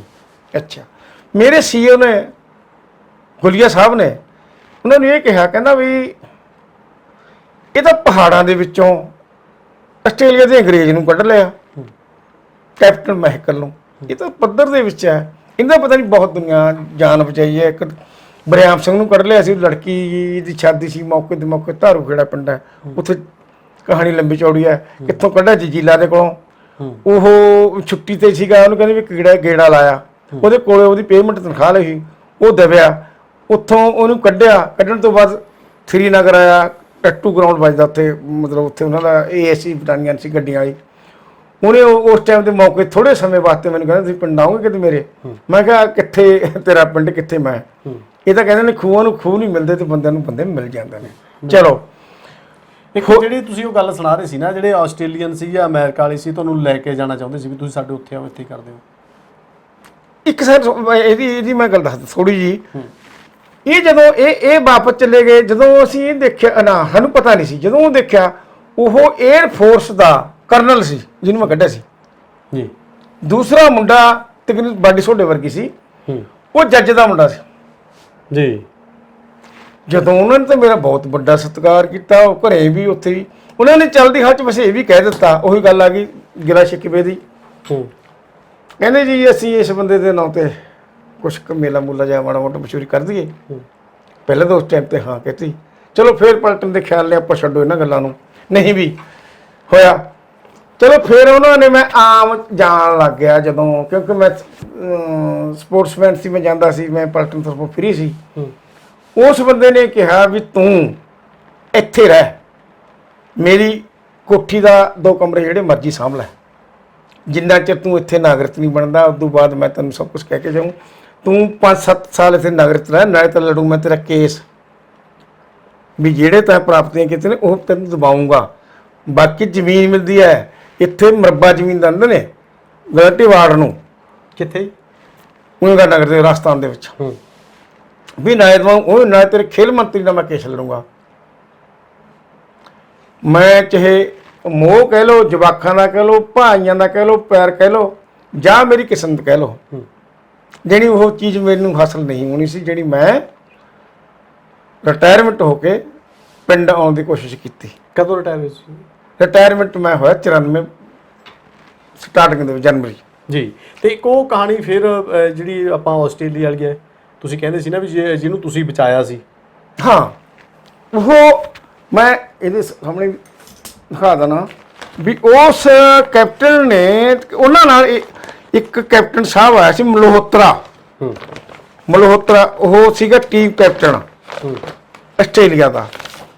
ਉਹ ਟੀਮ ਕੈਪਟਨ ਕਹਿੰਦਾ ਜਦੋਂ ਅਸੀਂ ਐ ਇਕੱਠੇ ਮਿਲੇ, ਜਦੋਂ ਪੰਜਾਬੀ ਬੋਲੇ, ਮੈਂ ਕਿਹਾ ਇਹ ਅੰਗਰੇਜ਼ ਹੈ ਯਾਰ, ਇਹ ਬੋਲਦਾ ਪੰਜਾਬੀ ਹੈ, ਇਹ ਕੀ ਚੱਕਰ। ਤੇ ਉਹ ਹੱਸੇ ਵੀ ਇਹਨੂੰ ਸ਼ੱਕ ਪੈ ਗਿਆ, ਵੀ ਇੱਕ ਲੋਕ ਕਹੇ ਵੀ ਇਹਨੂੰ ਸਹੀ ਸ਼ੱਕ ਪੈ ਰਿਹਾ ਵੀ ਮੈਂ ਹੈ ਅੰਗਰੇਜ਼ ਬੋਲਦਾ ਇਹ ਪੰਜਾਬੀ ਹੈ। ਕਰਦੇ ਕਰਦੇ ਜਿਹੜੀ ਜ਼ਿਆਦਾ ਲੰਬੀ ਕਹਾਣੀ ਆਪਾਂ ਨਾ ਕਰੀਏ, ਉਸਨੇ ਦੱਸ ਦਿੱਤਾ ਵੀ ਮੈਂ ਜਲੰਧਰ ਦੇ ਰਹਿਣ ਵਾਲਾ ਕੈਪਟਨ, ਮੇਰਾ ਰੈਂਕ ਸੀਗਾ, ਤੇ ਉਹ ਮੈਂ ਭਗੌੜਾ ਹੋ ਗਿਆ ਸੀ ਜੀ। ਭਗੌੜਾ ਹੋ ਕੇ ਮੈਂ ਉਸ ਤੋਂ ਬਾਅਦ ਮੋਟਲੀਆਂ ਟੀਮ ਦੇ ਨਾਲ ਅੱਜ ਮੈਂ ਕਪਤਾਨ ਬਣ ਕੇ ਟੀਮ ਦਾ ਆਇਆ ਜੀ। ਉਧਰ ਭਾਗੇ ਸੀ ਇੱਧਰੋਂ? ਹਾਂ, ਇੱਧਰ ਚਲੇ ਗਏ ਸੀ, ਉਧਰ ਆਸਟ੍ਰੇਲੀਆ। ਹਾਂ, ਆਸਟ੍ਰੇਲੀਆ ਚਲੇ ਗਏ। ਆਸਟ੍ਰੇਲੀਆ ਦੀ ਟੀਮ ਨੂੰ ਵੀ ਲੈ ਕੇ ਆਇਆ ਸੀ ਉਹ ਮਲਹੋਤਰਾ ਸਾਹਿਬ ਜੀ। ਉਹ ਕਹਿੰਦਾ ਮੈਂ ਤਾਂ ਕੁਛ ਨਹੀਂ, ਸਿੰਪਲ ਬੰਦਾ ਸੀ ਆਰਮੀ ਦੇ ਵਿੱਚ, ਜੋ ਵੀ ਜੋਸ਼ ਹੁੰਦਾ, ਟ੍ਰੇਨਿੰਗ ਸ਼ੇਨਿੰਗ ਵਰਗਾ ਉਹ ਸਟਰੋਂਗ ਸੀਗਾ। ਤੁਸੀਂ ਤਾਂ ਮੋਟਰੀਅਰ ਹੋ, ਤੁਸੀਂ ਮੇਰੇ ਨਾਲ ਵਾਅਦਾ ਕਰਦੇ ਹੋ? ਮੈਂ ਕੀ ਸਾਹਿਬ? ਕਹਿੰਦੇ ਮੇਰੇ ਨਾਲ ਚਲੋ। ਮੈਂ ਕਿਹਾ ਸਾਹਿਬ ਤੁਹਾਡੇ ਨਾਲ ਇੱਕੋ ਲਖਤ ਮੈਂ ਡਿਸੀਜਨ ਕਿਵੇਂ ਲੈ ਰਿਹਾ? ਮੈਨੂੰ ਤਾਂ ਇੱਧਰ ਜੀ ਮੈਨੂੰ ਜਦੋਂ ਜੈਸੀ ਰੰਗ ਮਿਲ ਗਿਆ ਵੀ ਮੈਨੂੰ ਤਾਂ ਅਹੁਦਾ ਮਿਲਿਆ ਹੋਇਆ, ਬਾਕੀ ਮੈਂ ਵਧੀਆ ਸੁਖੀ ਨਾਲ ਰਹਿ ਰਿਹਾ, ਬੱਚੇ ਮੇਰੇ ਇੱਥੇ ਹੈਗੇ ਨੇ ਕੁਆਟਰ ਦੇ ਵਿੱਚ। ਮੈਂ ਉਹਦੀ ਗੱਲ ਜਿਹੜੀ ਨਾ ਮਨਜ਼ੂਰ ਕਰਾਈ, ਉਹ ਕਹਿੰਦਾ ਨਹੀਂ। ਫੇਰ ਦੁਬਾਰਾ ਪਾਰਟੀ, ਉੱਥੇ ਪਾਰਟੀ ਹੁੰਦੀ ਨਹੀਂ, ਕਿਤੇ ਕਿਸੇ ਪਾਰਟੀ, ਕਿਤੇ ਕਿਸੇ ਪਾਰਟੀ, ਕਿਤੇ ਕਿਤੇ ਪਾਰਟੀ। ਉਹ ਮੈਨੂੰ ਹਰੇਕ ਪਾਰਟੀ ਜਦੋਂ ਅਸੀਂ ਇਕੱਠੇ ਬਹਿ, ਉਹਨੇ ਆ ਕੇ ਮੇਰੇ ਕੋਲ ਮੈਨੂੰ ਕਹਿੰਦਾ ਗੱਲ ਸੁਣ ਲੈ, ਮੰਨ ਜਾ ਤੂੰ ਹਾਂ ਕਰਦੇ ਜੈਸ, ਕਾਰਵਾਈ ਮੇਰੀ ਹੈ, ਤੂੰ ਸਿਰਫ ਤੇਰੀ ਹਾਂ ਚਾਹੀਦਾ ਹੈ, ਇੱਕ ਤੇਰੀ ਬਾਡੀ ਚਾਹੀਦਾ, ਮੇਰੇ ਨਾਲ ਚੱਲ, ਬਾਕੀ ਸਾਰਾ ਕੰਮ ਮੈਂ ਜਾਣਾ, ਮੇਰਾ ਕੰਮ ਜਾਣਾ। ਚਲੋ ਮੈਂ ਤੁਸੀਂ ਜਵਾਬ ਦੇ ਦਾਂਗੇ, ਜਿਹੜੀ ਮੈਂ ਜਵਾਬ ਦੇਂਗਾ ਹਰੇਕ ਗੱਲ ਦੇ ਵਿੱਚ। ਉਹ ਮੈਨੂੰ ਕਹਿੰਦਾ ਉਹ ਕਿਉਂ ਤੇਰੀ ਕਿਸਮਤ ਫੁੱਟੀ ਆ, ਮੰਨ ਜਾ। ਕਹਿੰਦਾ ਚੰਗਾ ਮੈਨੂੰ ਐ ਦੱਸ ਤੇਰੀ ਤਨਖਾਹ ਕਿੰਨੀ ਹੈ? ਉਦੋਂ ਮੈਂ ਮੌਕੇ ਹਿਸਾਬ ਨਾਲ ਵੀ ਜਾਨੀ ਮੇਰੀ ਤਨਖਾਹ 1800 ਰੁਪਇਆ ਹੁੰਦੀ, 100 ਦੇ ਵਿੱਚ 1800 ਰੁਪਇਆ ਜੀ। ਕਹਿੰਦਾ 1800। ਫਿਰ ਕਹਿੰਦਾ ਤੇਰੀ ਪੈਨਸ਼ਨ ਹੋ ਜਾਊਗੀ, ਫਿਰ ਉਸ ਤੋਂ ਬਾਅਦ ਤੂੰ ਚੱਲ ਜਿਉਂਦੇ ਦੀ ਲਾ ਲੈ, ਆਪਾਂ ਤੈਨੂੰ 80 ਸਾਲ ਲਾ ਲੈ, 80 ਸਾਲ ਤੱਕ ਤੂੰ ਕਿੰਨੀ ਪੈਨਸ਼ਨ ਲੈ ਲੇਗਾ, ਸਾਰਾ ਕੁਛ ਉਹਨੇ ਲੈ ਕੇ। ਪੰਜਾਬੀ ਸੀ, ਢੀਠ ਪੰਜਾਬੀ ਗੱਲਾਂ ਕਰਦਾ ਸੀ। ਜਦੋਂ ਇਸ ਹਿਸਾਬ 'ਚੋਂ ਲਾਇਆ ਜੋ ਵੀ ਲਾਉਣ ਤੋਂ ਬਾਅਦ ਕਹਿੰਦਾ ਮੈਂ ਤੇਰੇ 2 ਸਾਲ 'ਚ ਪੂਰਾ ਕਰਾ ਦੂੰ। ਦੁਨੀਆ ਦਾ ਆਸਟ੍ਰੇਲੀਆ ਵਾਸਤੇ ਵੀਜ਼ੇ ਮੰਗਦੇ ਨੇ, ਨੌਕਰੀਆਂ ਭਾਲਦੇ ਨੇ। ਤੈਨੂੰ ਮੈਂ ਜਿੱਦਣ ਤੂੰ ਮੇਰੇ ਫਲੈਟ ਦੇ ਵਿੱਚ ਬਹਿ ਗਿਆ, ਤੇਰੀ ਉਦੋਂ ਹੀ ਕਹਿੰਦਾ ਉੱਥੇ ਜਾ ਕੇ ਤੇਰੀ ਹਾਜ਼ਰੀ ਲੱਗ ਗਈ, ਤਨਖਾਹ ਤੇਰੀ ਪੈਣੀ ਸ਼ੁਰੂ ਹੋ ਜੂਗੀ। ਅੱਛਾ, ਕਮਰਾ ਸਭ ਕੁਛ ਜੋ ਵੀ ਕੁਛ ਹੈ ਉਹ ਤੈਨੂੰ ਮਿਲੂਗਾ। ਕਿਉਂ ਤੂੰ ਉਹ ਕਰ ਰਿਹਾ? ਗੱਡੀ ਤੇ ਘੁੰਮਣ ਨੂੰ ਗਏ ਨਹੀਂ ਤੇ ਫਿਰ ਅੱਜ ਪਛਤਾਉਂਦੇ ਤਾਂ ਹੁਣੇ ਵੀ ਸਾਰਾ ਟੱਬਰ ਆਸਟ੍ਰੇਲੀਆ ਸਾਰਾ ਪਛਤਾਉਣੇ ਕਿ ਮੈਂ ਕਹਿੰਦਾ ਵੀ ਉਹ ਗੱਲਾਂ ਮੈਂ ਪਹਿਲਾਂ ਵੀ ਤੁਹਾਨੂੰ ਧਰਮ ਸਿੰਘ ਦੱਸ ਛੱਟਿਆ ਵੀ ਅਕਲ ਨਹੀਂ ਸੀ। ਪਹਿਲਾਂ ਮੈਥੋਂ ਇੱਥੇ ਮਿਸਟੇਕ ਹੋਈ ਜਿਹੜੀ ਆਹ ਦੱਸੀ ਸੀ, ਉਹਨੇ ਕਿਹਾ ਵੀ ਤੇਰਾ ਹੱਕ ਮੈਂ ਲੈ ਲਿਆ। ਹੁਣ ਇੱਥੋਂ ਵੀ ਮੈਂ ਨਾ ਕੀਤੀ। ਟੋਨੀ ਵੀ ਅਮਰੀਕਾ ਦਾ ਮੈਨੂੰ ਕਹਿੰਦੀ, ਤੇ ਇਹ ਵੀ ਕਹਿੰਦੇ ਦੂਸਰੇ ਤਾਇਵਾਨ ਵਾਲੇ, ਜਿਹੜੀ ਮੈਨੂੰ ਹਰੇਕ ਬੰਦਾ ਚਾਹੁੰਦੇ, ਕਿਉਂਕਿ ਮੈਂ ਮੇਰੇ ਮਹਾਰਾਜ ਦੀ ਕਿਰਪਾ ਸੀਗੀ, ਵਾਹਿਗੁਰੂ ਸੀ ਜਦੋਂ ਅੱਗੇ ਲੀਡਿੰਗ ਕਲੱਬ ਕੋਲ ਚੱਲਣਾ। ਬਾਕੀ ਸਾਡਾ ਰਿਕਾਰਡ ਹੁੰਦਾ ਦਿੱਲੀ ਦੇ ਵਿੱਚ, ਉੱਥੇ ਸਾਰੇ ਰਿਕਾਰਡ ਪੜ੍ਹੇ ਜਾਂਦੇ ਨੇ, ਆਹ ਕੀਤਾ ਇਹਨੇ ਕੀਤਾ। ਤੇ ਇੰਨਾ ਕੁਝ ਕਰਨ ਦੇ ਬਾਵਜੂਦ ਜੇ ਦੇਖਿਆ ਜਾਵੇ, ਜਿਵੇਂ ਤੁਸੀਂ ਪ੍ਰਾਪਤੀਆਂ ਨੇ, ਮੇਰਾ ਖਿਆਲ ਹੈ ਵੀ ਜੇ ਤੁਸੀਂ ਇਹਨਾਂ ਨੂੰ 2 ਦਿਨ ਦੱਸੀ ਜਾਓ, ਮੈਨੂੰ ਨਹੀਂ ਲੱਗਦਾ ਵੀ ਮੁੱਕ ਜਾਣਗੇ। ਨਹੀਂ ਮੁੱਕਦਾ ਜੀ, ਇਹ ਤਾਂ ਕਾਫੀ ਦਰਸ਼ਕ ਵੀਰੋ ਕਾਫੀ ਚੀਜ਼ਾਂ ਹੋਣਗੀਆਂ ਜਿਹੜੀਆਂ ਮਿਸ ਹੋ ਗਈਆਂ, ਕਿਉਂਕਿ ਜੇ ਜ਼ਿਆਦਾ ਲੰਬੀ ਕਹਾਣੀ ਜਾਂਦੀ ਹੈ ਤਾਂ ਫਿਰ ਬਹੁਤ ਟਾਈਮ ਲੱਗਦਾ, ਟਾਈਮ ਬਹੁਤ ਲੱਗਦਾ, ਬੜਾ ਲੱਗਦਾ। ਪਰ ਬਹੁਤ ਵੱਡੀਆਂ ਪ੍ਰਾਪਤੀਆਂ ਨੇ ਇਸ ਪੰਜਾਬੀ ਯੋਧੇ ਦੀਆਂ। ਤੇ ਪਰ ਜੇ ਦੇਖਿਆ ਜਾਵੇ ਇੰਨਾ ਕੁਝ ਕਰਨ ਦੇ ਬਾਵਜੂਦ ਵੀ ਜਿਹੜੇ ਤੁਹਾਡੇ ਘਰ ਦੇ ਹਾਲਾਤ ਨੇ ਮੈਨੂੰ ਇੰਨੇ ਵਧੀਆ ਨਹੀਂ ਲੱਗਦੇ, ਇਹਦਾ ਕੀ ਕਾਰਨ ਹੈ? ਕਾਰਨ ਦੇਖੋ ਧਰਮ ਸਿੰਘ, ਇਸ ਤਰ੍ਹਾਂ ਹੈ ਵੀ ਜਿਸ ਟਾਈਮ ਦੇ ਉੱਤੇ ਮੈਂ ਰਿਟਾਇਰਮੈਂਟ ਹੋਇਆ, ਮੇਰੇ ਨਾਲ ਦੇ ਬੰਦੇ ਬਹੁਤ ਚੰਗੇ ਚੰਗੇ ਅਹੁਦਿਆਂ ਤੇ ਬੈਠੇ, ਬਹੁਤ ਚੰਗੇ ਚੰਗੇ ਅਹੁਦਿਆਂ ਤੇ ਮਿਲ ਗਏ। ਮੈਨੂੰ ਵੀ ਇਹ ਕਹਿੰਦੇ ਸੀ ਜਿਹੜੇ ਮੈਂ ਪਲਟਨ ਵੀ ਤੂੰ ਤਾਂ ਦਿੱਲੀ ਦੇ ਵਿੱਚ ਗੱਡੀਆਂ 'ਚ ਘੁੰਮੇਗਾ, ਤੂੰ ਕੋਠੀਆਂ ਦਾ ਮਾਲਕ ਬਣੇਗਾ। ਮੈਂ 2 ਸਾਲ ਤਾਂ ਮੇਰੇ ਦਿਮਾਗ ਦੇ ਉੱਤੇ ਵੀ ਇਹ ਸੀ ਵੀ ਕਿਤੇ ਤੂੰ ਦਿਮਾਗ ਦੀ ਨਾਲੀ ਨਾ ਤੇਰੇ ਫੜ ਜੇ ਵੀ ਤੂੰ ਹੋਰ ਪਾਸੇ ਵੀ ਜਾਵੇਂਗਾ, ਤੂੰ ਜਿਉਂਦਾ ਤਾਂ ਰਹਿ। ਕਿਉਂਕਿ ਮੇਰੇ ਦਿਮਾਗ ਦੇ ਉੱਤੇ ਜਦੋਂ ਕੋਈ ਨਾ ਕੋਈ ਆਉਂਦਾ ਸੀ, ਕਿਸੇ ਨੇ ਆਹ ਕਰਤਾ, ਕਿਸੇ ਨੇ ਕਰਤਾ, ਵੀ ਤੈਨੂੰ ਕੁਛ ਨਹੀਂ ਮਿਲਿਆ, ਤੇਰੀ ਕਿਸਮਤ ਇੰਨੀ ਕਿਉਂ ਡਾਊਨ ਆ, ਤੇਰੇ ਨਾਲ ਕਿਉਂ ਕੀਤਾ। ਟੈਨਸ਼ਨ ਰਹਿੰਦੀ ਸੀ, ਟੈਨਸ਼ਨ ਪੂਰੀ ਜੀ ਟੈਨਸ਼ਨ ਰਹੀ। ਤੇ ਇਤਨੇ ਇੱਕ ਸਮਾਂ ਨੇੜੇ ਆਉਂਦਾ ਵੀ ਮੇਰੇ ਬੱਚੇ, ਪੜ੍ਹਾਈ ਦਾ ਵੀ ਖਰਚ ਹੋ ਗਿਆ, ਗਾਹਾਂ ਨਾਲ ਨਾਲ ਜਵਾਨ ਹੋ ਗਏ ਬੱਚੇ। ਉਹਨਾਂ ਦੀ ਬੱਚੇ ਕਿੰਨੇ? ਬੱਚੇ ਮੇਰੇ 2 ਗੁੱਡੀਆਂ ਤੇ 2 ਮੁੰਡੇ। ਉਹਨਾਂ ਦੀ ਫਿਰ ਮੈਂ ਪੜ੍ਹਾਈ ਦੇ ਨਾਲ ਨਾਲ ਉਹਨਾਂ ਦੀ ਵਿਆਹ ਵੀ ਕੀਤੇ, ਕਰਦਾ ਰਿਹਾ। ਇੱਕ ਬੱਚਾ ਮੇਰਾ ਅਨਮੈਰਿਡ ਹੈ। ਵੀ ਇਹ ਚੀਜ਼ਾਂ ਮੇਰੇ ਨਾਲ ਵਾਪਰੀਆਂ, ਕੋਈ ਹੋ ਰਿਹਾ ਆ ਕੇ ਹੌਲੀ ਹੌਲੀ ਅੱਜ ਕੁਛ ਕੱਲ੍ਹ ਕੁਛ ਜਾਣੀ ਆਪਦੀ ਕੋਸ਼ਿਸ਼ ਕੀਤੀ। ਇਸੇ ਗੱਲ ਦਾ ਮਾਰਾ ਮੈਂ ਸ਼ਹਿਰ ਦੇ ਵਿੱਚ ਐਡਜਸਟਮੈਂਟ ਨਹੀਂ ਹੋਇਆ ਕਿ ਸ਼ਹਿਰ ਦਾ ਸਟੈਂਡਰਡ ਜਿਹੜਾ ਥੋੜ੍ਹਾ ਜਿਹਾ ਵੱਧ ਰੱਖਣਾ ਪੈਣਾ ਸੀ, ਮੈਂ ਇੰਨਾ ਖਰਚਾ ਨਹੀਂ ਚੱਲ ਸਕਦਾ ਸੀ। ਪਿੰਡ 'ਚ ਰਿਹਾ, ਕਿਉਂ ਰਿਹਾ ਵੀ ਇੱਥੇ ਤਾਂ ਜਿਹੜਾ ਹੈਗਾ ਕੋਈ ਮੈਸਾਂ 2 ਰੱਖੇਗਾ, ਕੱਖ ਨਾ ਤੂੰ ਆਪ ਪਾਈ ਜਾਵੇਂਗਾ, ਦੁੱਧ ਵੇਚੀ ਜਾਵੇਂਗਾ, ਹਾਂ ਦੀ ਗਾਹਾਂ ਆਪਦਾ ਟਾਈਮ ਪਾਸ ਹੋ ਜਾਊਗਾ। ਬੇਟੇ ਹੀ ਕਰਦੇ ਨੇ? ਬੇਟੇ ਮੇਰੇ ਨੂੰ ਕੋਈ ਕਿਸੇ ਨੂੰ ਕੁਛ ਨਹੀਂ ਮਿਲ ਰਿਹਾ। ਇੱਕ ਬੇਟਾ ਮੇਰਾ ਖੇਤੀ ਕਰਦਾ, ਦੂਜਾ ਹੈਂਡੀਕੈਪ ਹੈ, ਉਹ ਕੁਛ ਨਹੀਂ ਕਰ ਰਿਹਾ। 2 ਗੁੱਡੀਆਂ ਮੈਂ ਵਿਆਹਤੀਆਂ ਤੇ ਵੱਡੇ ਬੇਟੇ ਦੀ ਸ਼ਾਦੀ ਹੋਈ ਸੀ, ਉਹ ਐਕਸਪਾਇਰਡ ਹੋ ਗਈ। ਉਹਦੇ ਘਰ ਵਾਲੀ ਲੜਕੀ, ਉਹ 2 ਇਕੱਠੇ ਪੜ੍ਹਦੇ ਹੁੰਦੇ ਸੀਗੇ। ਉਹਨਾਂ ਨੇ ਚਿੱਡੀ ਦੇ ਵਾਸਤੇ ਪੇਪਰ ਦੇਣੇ ਸੀਗੇ। ਇਹਨਾਂ ਨੇ ਹਰਿਆਣੇ ਵਾਲੇ ਨੇ ਬੁਲਾਇਆ ਸੀਗਾ ਵੀ ਤੁਸੀਂ ਤੁਹਾਡੇ 4 ਸੀਟਾਂ ਇੱਥੇ ਹੈਗੇ ਨੇ, ਸਾਨੂੰ ਆ ਜਾਓ। ਇਹਨਾਂ ਦੇ ਉੱਥੇ ਨੰਬਰ ਵੀ ਬਣ ਗਏ ਸੀ, ਨੰਬਰ ਬਣੇ ਵੀ ਮੁੜ ਕੇ ਉਹਨਾਂ ਨੇ ਜਿਹੜੀ ਸੱਦਿਆ ਨਹੀਂ, ਫੋਨ ਕरेंगे ਬਸ ਇਹ ਜਿਹਾ ਐਕਸ਼ਨ ਲਿਆ। ਜਿਹੜੀ ਜੇ ਬੱਚੇ ਜ਼ਿਆਦਾ ਪੜ੍ਹੇ ਲਿਖੇ ਹੁੰਦੇ ਸਾਨੂੰ ਪਤਾ ਹੀ ਹੈ, ਟੈਨਸ਼ਨ ਲੈ ਗਏ। ਚਲੋ ਉਹ ਜੋ ਕਿਸਮਤ ਦੇ ਵਿੱਚ ਹੈ ਹੁਣ ਮੇਰਾ ਪੋਤਾ ਇੱਕ ਛੋਟਾ ਹੁਣ 8 ਸਾਲ ਦਾ ਹੋਣ ਵਾਲਾ ਹੈ। ਚਲੋ ਮਹਾਰਾਜ ਦੀ ਖੁਸ਼ੀ ਨੂੰ ਪੜ੍ਹਾ ਰਿਹਾ, ਬਸ ਆਹ ਕੁਛ। ਤੇ ਬੇਟੇ ਨੂੰ ਤੁਸੀਂ ਆਰਮੀ ਦੇ ਵਿੱਚ ਇਹਨੇ ਟਰਾਈ ਨਹੀਂ ਕੀਤੀ ਵੱਡੇ ਨੇ? ਆਰਮੀ ਦੇ ਵਿੱਚ ਕਿਉਂਕਿ ਤੁਹਾਡਾ ਕੋਟਾ ਹੀ ਬਣਦਾ। ਹਾਂ, ਆਰਮੀ ਦੇ ਵਿੱਚ ਮੈਂ ਕਹਿੰਦਾ ਸੀ, ਕਰਦਾ ਸੀ, ਕੁਛ ਤਾਂ ਮੇਰੇ ਦਿਲ ਤੇ ਧੜਕਣ ਜੀ ਪੈ ਗਈ ਵੀ ਮੈਨੂੰ ਜ਼ਿਆਦਾ ਆਰਮੀ ਨੇ ਬੈਨੀਫਿਟ ਨਹੀਂ ਦਿੱਤਾ। ਵੀ ਜਦੋਂ ਉਹ ਤਾਂ ਮੈਨੂੰ ਕਹਿੰਦੇ ਆਪਣੀ ਜਗ੍ਹਾ ਛੱਡ, ਤੂੰ ਇਹ ਯੋਧਾ ਹੈ, ਫਲਾਣਾ ਕਿਹੜੀ ਮਿੱਟੀ ਦਾ ਹੈ, ਇਹ ਗੱਲ ਨੂੰ ਛੱਡ ਕੇ ਵਿੱਚ ਹੀ ਦੱਸਦਾ ਨਹੀਂ ਮੈਂ ਇੱਥੇ 17 ਸੈਕਟਰ ਦੇ ਵਿੱਚ ਚੰਡੀਗੜ੍ਹ ਮੇਰੀ ਇੰਟਰਵਿਊ ਹੋਈ ਨੌਕਰੀ ਵਾਸਤੇ। ਉੱਥੋਂ ਕਹਿੰਦੇ ਵੀ ਜਿਹੜੇ ਇੰਟਰਵਿਊ ਦੇ 5 ਮੈਂਬਰੀ ਕਮੇਟੀ ਬਣਾਈ ਸੀ ਬਾਦਲ ਨੇ, ਕਹਿੰਦਾ ਯਾਰ ਤੁਸੀਂ ਤਾਂ ਸੁਨਾਮ ਦੀ ਧਰਤੀ ਦਾ ਯੋਧਾ ਹੈ। ਇਹ ਗੱਲਾਂ ਮੈਨੂੰ ਕਰੀਆਂ, ਕਹਿੰਦੇ ਠੀਕ ਹੈ ਤੂੰ ਤੈਨੂੰ ਚਿੱਠੀ ਆ ਜੂਗੀ। ਚਲੋ ਮੈਂ ਬੜਾ ਖੁਸ਼ੀ ਹੋਇਆ। ਚਿੱਠੀ ਨਹੀਂ ਆਈ, ਚਿੱਠੀ ਉਹਨਾਂ ਨੂੰ ਆਈ, ਮੈਂ ਕੱਲਾ ਯੋਧੇ ਕਹਿ ਕੇ ਸਾਥ। ਹਾਂ, ਯੋਧਾ ਕਿ ਚਿੱਠੀ ਉਹਨਾਂ ਨੂੰ ਆਈ ਜਿਨ੍ਹਾਂ ਨੇ ਕੁਛ ਕਰਿਆ ਹੋਊਗਾ। ਜਣੀ ਫੇਰ ਮੇਰੀ ਮੂਨਕ ਹੋਈ, ਮੂਨਕ ਬੁਲਾਇਆ। ਮੂਨਕ ਦੇ ਵਿੱਚ ਮੈਂ ਇਹ ਵੀ ਕਿਹਾ ਵੀ ਮੈਨੂੰ ਜਰਨਲ ਕੋਟੇ ਦੇ ਵਿੱਚ ਮੈਨੂੰ ਨੌਕਰੀ ਦਿੱਤੀ ਜਾਵੇ। ਜਰਨਲ ਕੋਟੇ 'ਚ ਮੇਰੀ ਟਾਈ ਪੈ ਗਈ। ਉੱਥੇ ਮੈਂ ਜਾ ਕੇ ਇੰਟਰਵਿਊ ਲਈ। ਇੰਟਰਵਿਊ ਦੇ ਵਿੱਚ ਉਹ ਮੈਨੂੰ ਐਂ ਕਹੀ ਜਾਣਾ ਇਹ ਛੋਟੀ ਹੈ, ਤੁਸੀਂ ਜੀ ਵੱਡੇ ਰੈਂਕ ਦੇ ਹੋ। ਫਿਰ ਮੈਂ ਉਹਨਾਂ ਨੂੰ ਕਿਹਾ ਵੀ ਦੇਖੋ ਛੋਟਾ ਵੱਡਾ ਤਾਂ ਹੁਣ ਜਦੋਂ ਮੈਂ ਗਿਆ ਸੀ ਘਰ ਰਿਕਰੂਟ ਭਰਤੀ ਹੋਇਆ ਸੀ ਆਮ ਘਰਾਂ ਦੇ ਵਿੱਚ ਘਰੇਲੂ ਜਵਾਕ। ਫਿਰ ਰਿਕਰੂਟ ਹੋਇਆ, ਰਿਕਰੂਟ ਤੋਂ ਬਾਅਦ ਸਿਪਾਹੀ ਬਣਿਆ, ਫਿਰ ਪਲਟਨ ਦੇ ਵਿੱਚ ਗਿਆ। ਗੈਰ ਸਕਾਰਡ ਦੇ ਵਾਸਤੇ ਸੀ, ਉਸ ਤੋਂ ਬਾਅਦ ਸ਼ੌਂਕ ਜਾਗ ਕੇ ਫਿਰ ਉਸ ਤੋਂ ਬਾਅਦ ਪੂਰਾ ਹੋ ਗਿਆ, ਸਮਾਰਟ ਹੋ ਗਿਆ। ਜਦੋਂ ਕਿ ਖੇਲ ਕਰਦੇ ਰਹੇ, ਇੱਜ਼ਤ ਮਿਲਦੀ ਰਹੀ ਗਾਹਾਂ ਦੀ ਗਾਹਾਂ। ਫਿਰ ਤਾਂ ਇੱਕ ਹਰੇਕ ਕੰਮ ਦੇ ਵਿੱਚ ਇਹ ਕੰਮ ਕਰਨਾ ਹੈ, ਦੇਸ਼ ਵਾਸਤੇ ਕਰਨਾ ਹੈ, ਪੰਜਾਬ ਵਾਸਤੇ ਕਰਨਾ ਹੈ, ਆਪਦੇ ਵਾਸਤੇ ਕਰਨਾ ਹੈ। ਜਾਣੀ ਕੋਈ ਇਹ ਨਾ ਹੋਵੇ ਵੀ ਹਾਂ ਹੁੰਦਾ ਵੀ ਸਤਿਕਾਰ ਬਹੁਤ। ਜਿਵੇਂ ਤੁਹਾਨੂੰ ਆਰਮੀ ਦੇ ਵਿੱਚ ਹੁਣ ਵੀ ਸੱਦ ਕੇ ਮਾਣ ਸਤਿਕਾਰ ਕਰਦੇ ਆ, ਤੇ ਪੰਜਾਬ ਸਰਕਾਰ ਵੱਲੋਂ ਵੀ ਤੁਹਾਡੇ ਕੋਈ ਸਨਮਾਨ ਵਗੈਰਾ ਹੋਏ ਆ? ਪੰਜਾਬ ਦੇ ਵੱਲ 1909 ਦੇ ਵਿੱਚ 15 ਅਗਸਤ ਨੂੰ ਮੈਨੂੰ ਕੈਪਟਨ 2009 ਹਾਂ 2009 ਕੈਪਟਨ ਸਾਹਿਬ ਨੇ ਮਨਿੰਦਰ ਸਿੰਘ ਨੇ ਇਹਨਾਂ ਨੇ ਮੈਨੂੰ 1 ਲੱਖ ਰੁਪਇਆ ਦਿੱਤਾ ਸੀ। ਇਹਨਾਂ ਨੇ ਬਹੁਤ ਕੁਝ ਕਿਹਾ, ਉਹਨਾਂ ਨੇ ਮੈਨੂੰ ਮਿਲਿਆ ਕਰ ਜੇ ਉਹ, ਉਹਨਾਂ ਨੇ ਮੈਨੂੰ ਪੰਜਾਬ ਸਰਕਾਰ ਨੇ ਇਹ ਦਿੱਤਾ। ਉਦੋਂ ਪਹਿਲਾਂ ਬਾਦਲ ਸਾਹਿਬ ਨੂੰ ਮੈਂ ਚਿੱਠੀ ਪਾਈ, ਉਸ ਟਾਈਮ ਤੇ ਮੌਜੂਦਾ ਬਾਦਲ ਸਾਹਿਬ ਸੀਗਾ, ਮੇਰੀ ਕੋਈ ਚਿੱਠੀ ਦਾ ਜਵਾਬ ਨਹੀਂ। ਮੁੱਖ ਮੰਤਰੀ ਸੀ ਉਸ ਟਾਈਮ? ਮੁੱਖ ਮੰਤਰੀ ਸਾਹਿਬ ਸੀਗੇ, ਉਹਨਾਂ ਨੇ ਕੋਈ ਉਹ ਨਹੀਂ ਦਿੱਤਾ। ਇਹ ਮੈਨੂੰ ਕੈਪਟਨ ਸਾਹਿਬ ਨੇ ਦਿੱਤਾ ਹੈ।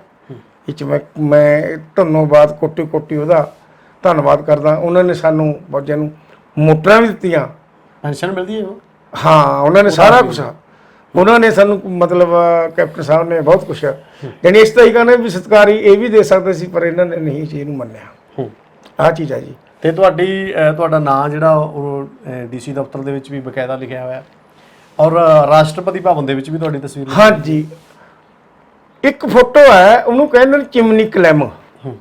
ਉਹ 80 ਮੋਟਰ ਨਹੀਂ ਜਿਹੜੀ ਕਹਿੰਦੇ ਨਾ ਲੇ ਐਂਡ ਬੈਕ, ਉਹ ਕਿਹੋ ਜਿਹੀ ਸਥਿਤੀ ਹੁੰਦੀ ਹੈ? ਇੱਕ ਪਾਸੇ ਦਾ ਹੁੰਦਾ ਪਹਾੜ ਪੱਥਰ ਦਾ, ਉਸੇ ਦੇ ਉੱਤੇ ਬਰਫ਼ ਪਈ ਹੁੰਦੀ ਹੈ ਸਾਈਡਾਂ ਉੱਤੇ। ਉਹ ਇਹੋ ਜਿਹੀ ਕੋਈ ਬਿਲਡਰ ਰਹਿਣੇ ਕਰਕੇ ਕਿਤੇ ਐ ਜਮਾ ਉਹ ਮੋਰੀ ਹੋ ਜਾਂਦੀ, ਜਿਵੇਂ ਕੋਈ ਕਿਸੇ ਕੰਧ ਦੀ ਤੇੜ ਪਾਟੀ ਹੋਵੇ। ਉਹਨੂੰ ਕਹਿੰਦੇ ਨੇ ਚਿਮਨੀ ਕਲੈਮਿੰਗ।